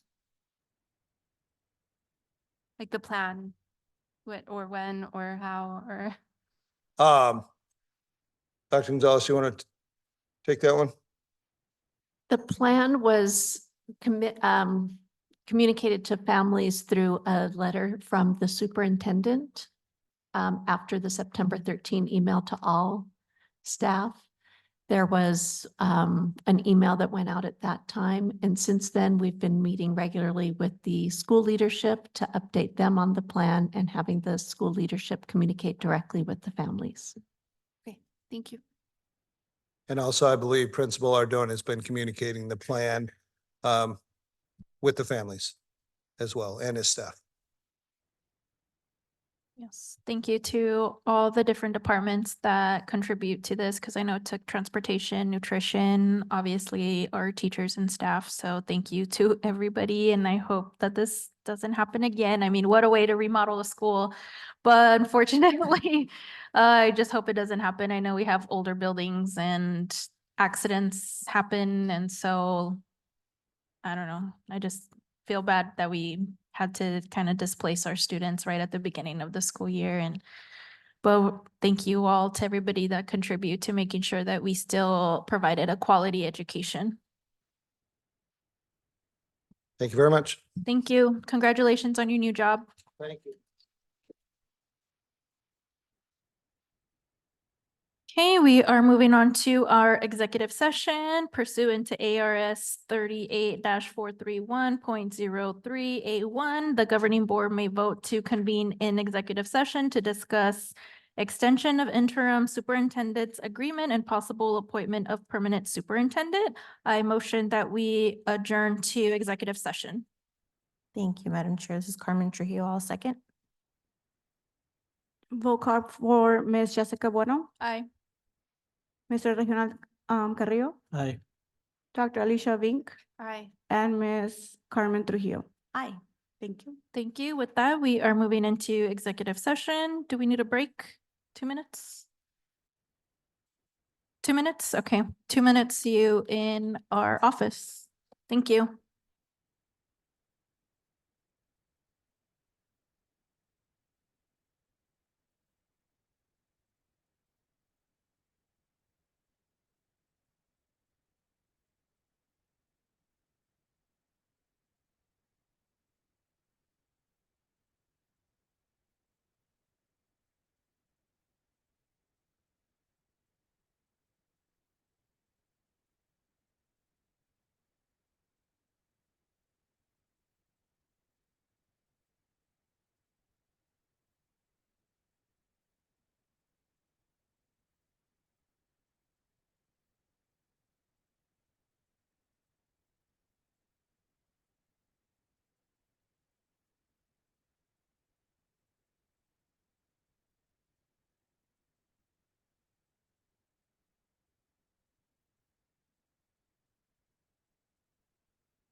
Let me know when you're ready, Ms. Valencia.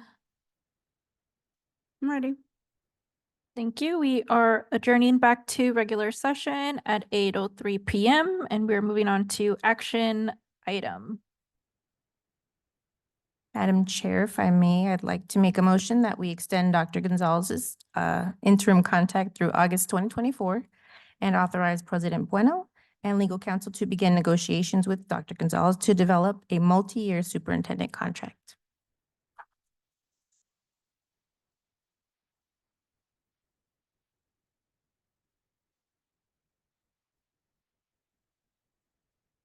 Alicia Vinco, second the motion.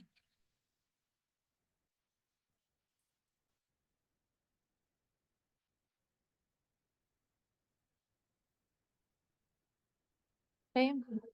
I second the motion. I already seconded. Yeah. Oh, I'm sorry. Dr. Vink seconded. Mhm. Okay, you got it? Yes, got it. Thank you. Vote call for Ms. Jessica Bueno, Aye. Mr. Reginald Carrillo, Yeah, I want to explain my vote. So I'm glad that we've got to this point. The gag is that when Dr. Weeks notified us that he was departing our school district, I already knew we had someone internally that was ready to go, ready to hit the ground running, and what conspired wasn't what I wanted, but I remained steadfast in what the outcome was for that first superintendent search and still remains so. And then another transition and I largely remained disconnected because I wanted stuff to fall as it may, and I'm glad that we've come full circle into having you here, and I'll continue to remain steadfast in my support and voting yes to this course of action that we've got to.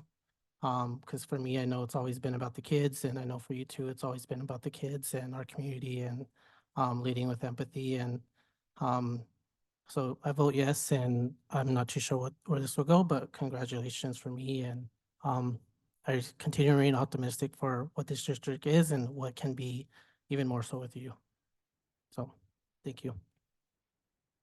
thank you, Mr. Carrillo. Vote call continues for Dr. Alicia Vink Aye. and Ms. Carmen Trujillo. Aye. Thank you. Thank you. Congratulations.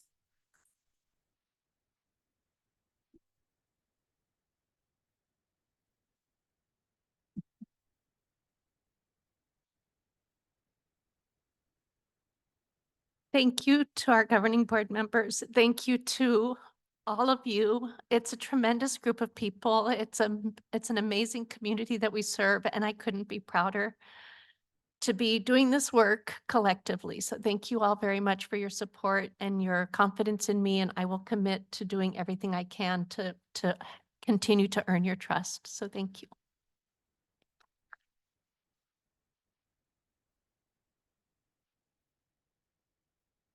Okay, closing items. Do we have any board member requests? Madam Chair, if I might, I just want to formally request an update of some sort on what our class sizes look like. Thank you very much. My request is a report on what's our, as per the SOFG board evaluation, what are our committees and what board members are on committees or participating in committees. Thank you. Moving on to any future agenda items. I request receive, discuss, and take possible action to adopt theories of action. And I receive, discuss, take possible action to adopt policy that requires the superintendent to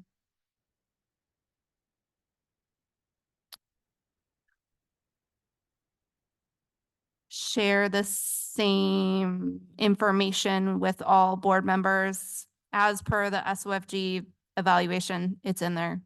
You can see what that means. Thank you. Thank you. And then now, Dr. Vink, I'll just also ask you on Saturday at the retreat to also ask Dr. Ramos to make sure we go through the theories of action. All right, with that, I motion we adjourn our meeting at 8:08 PM. Ms. Carmen Trujillo, I'll second.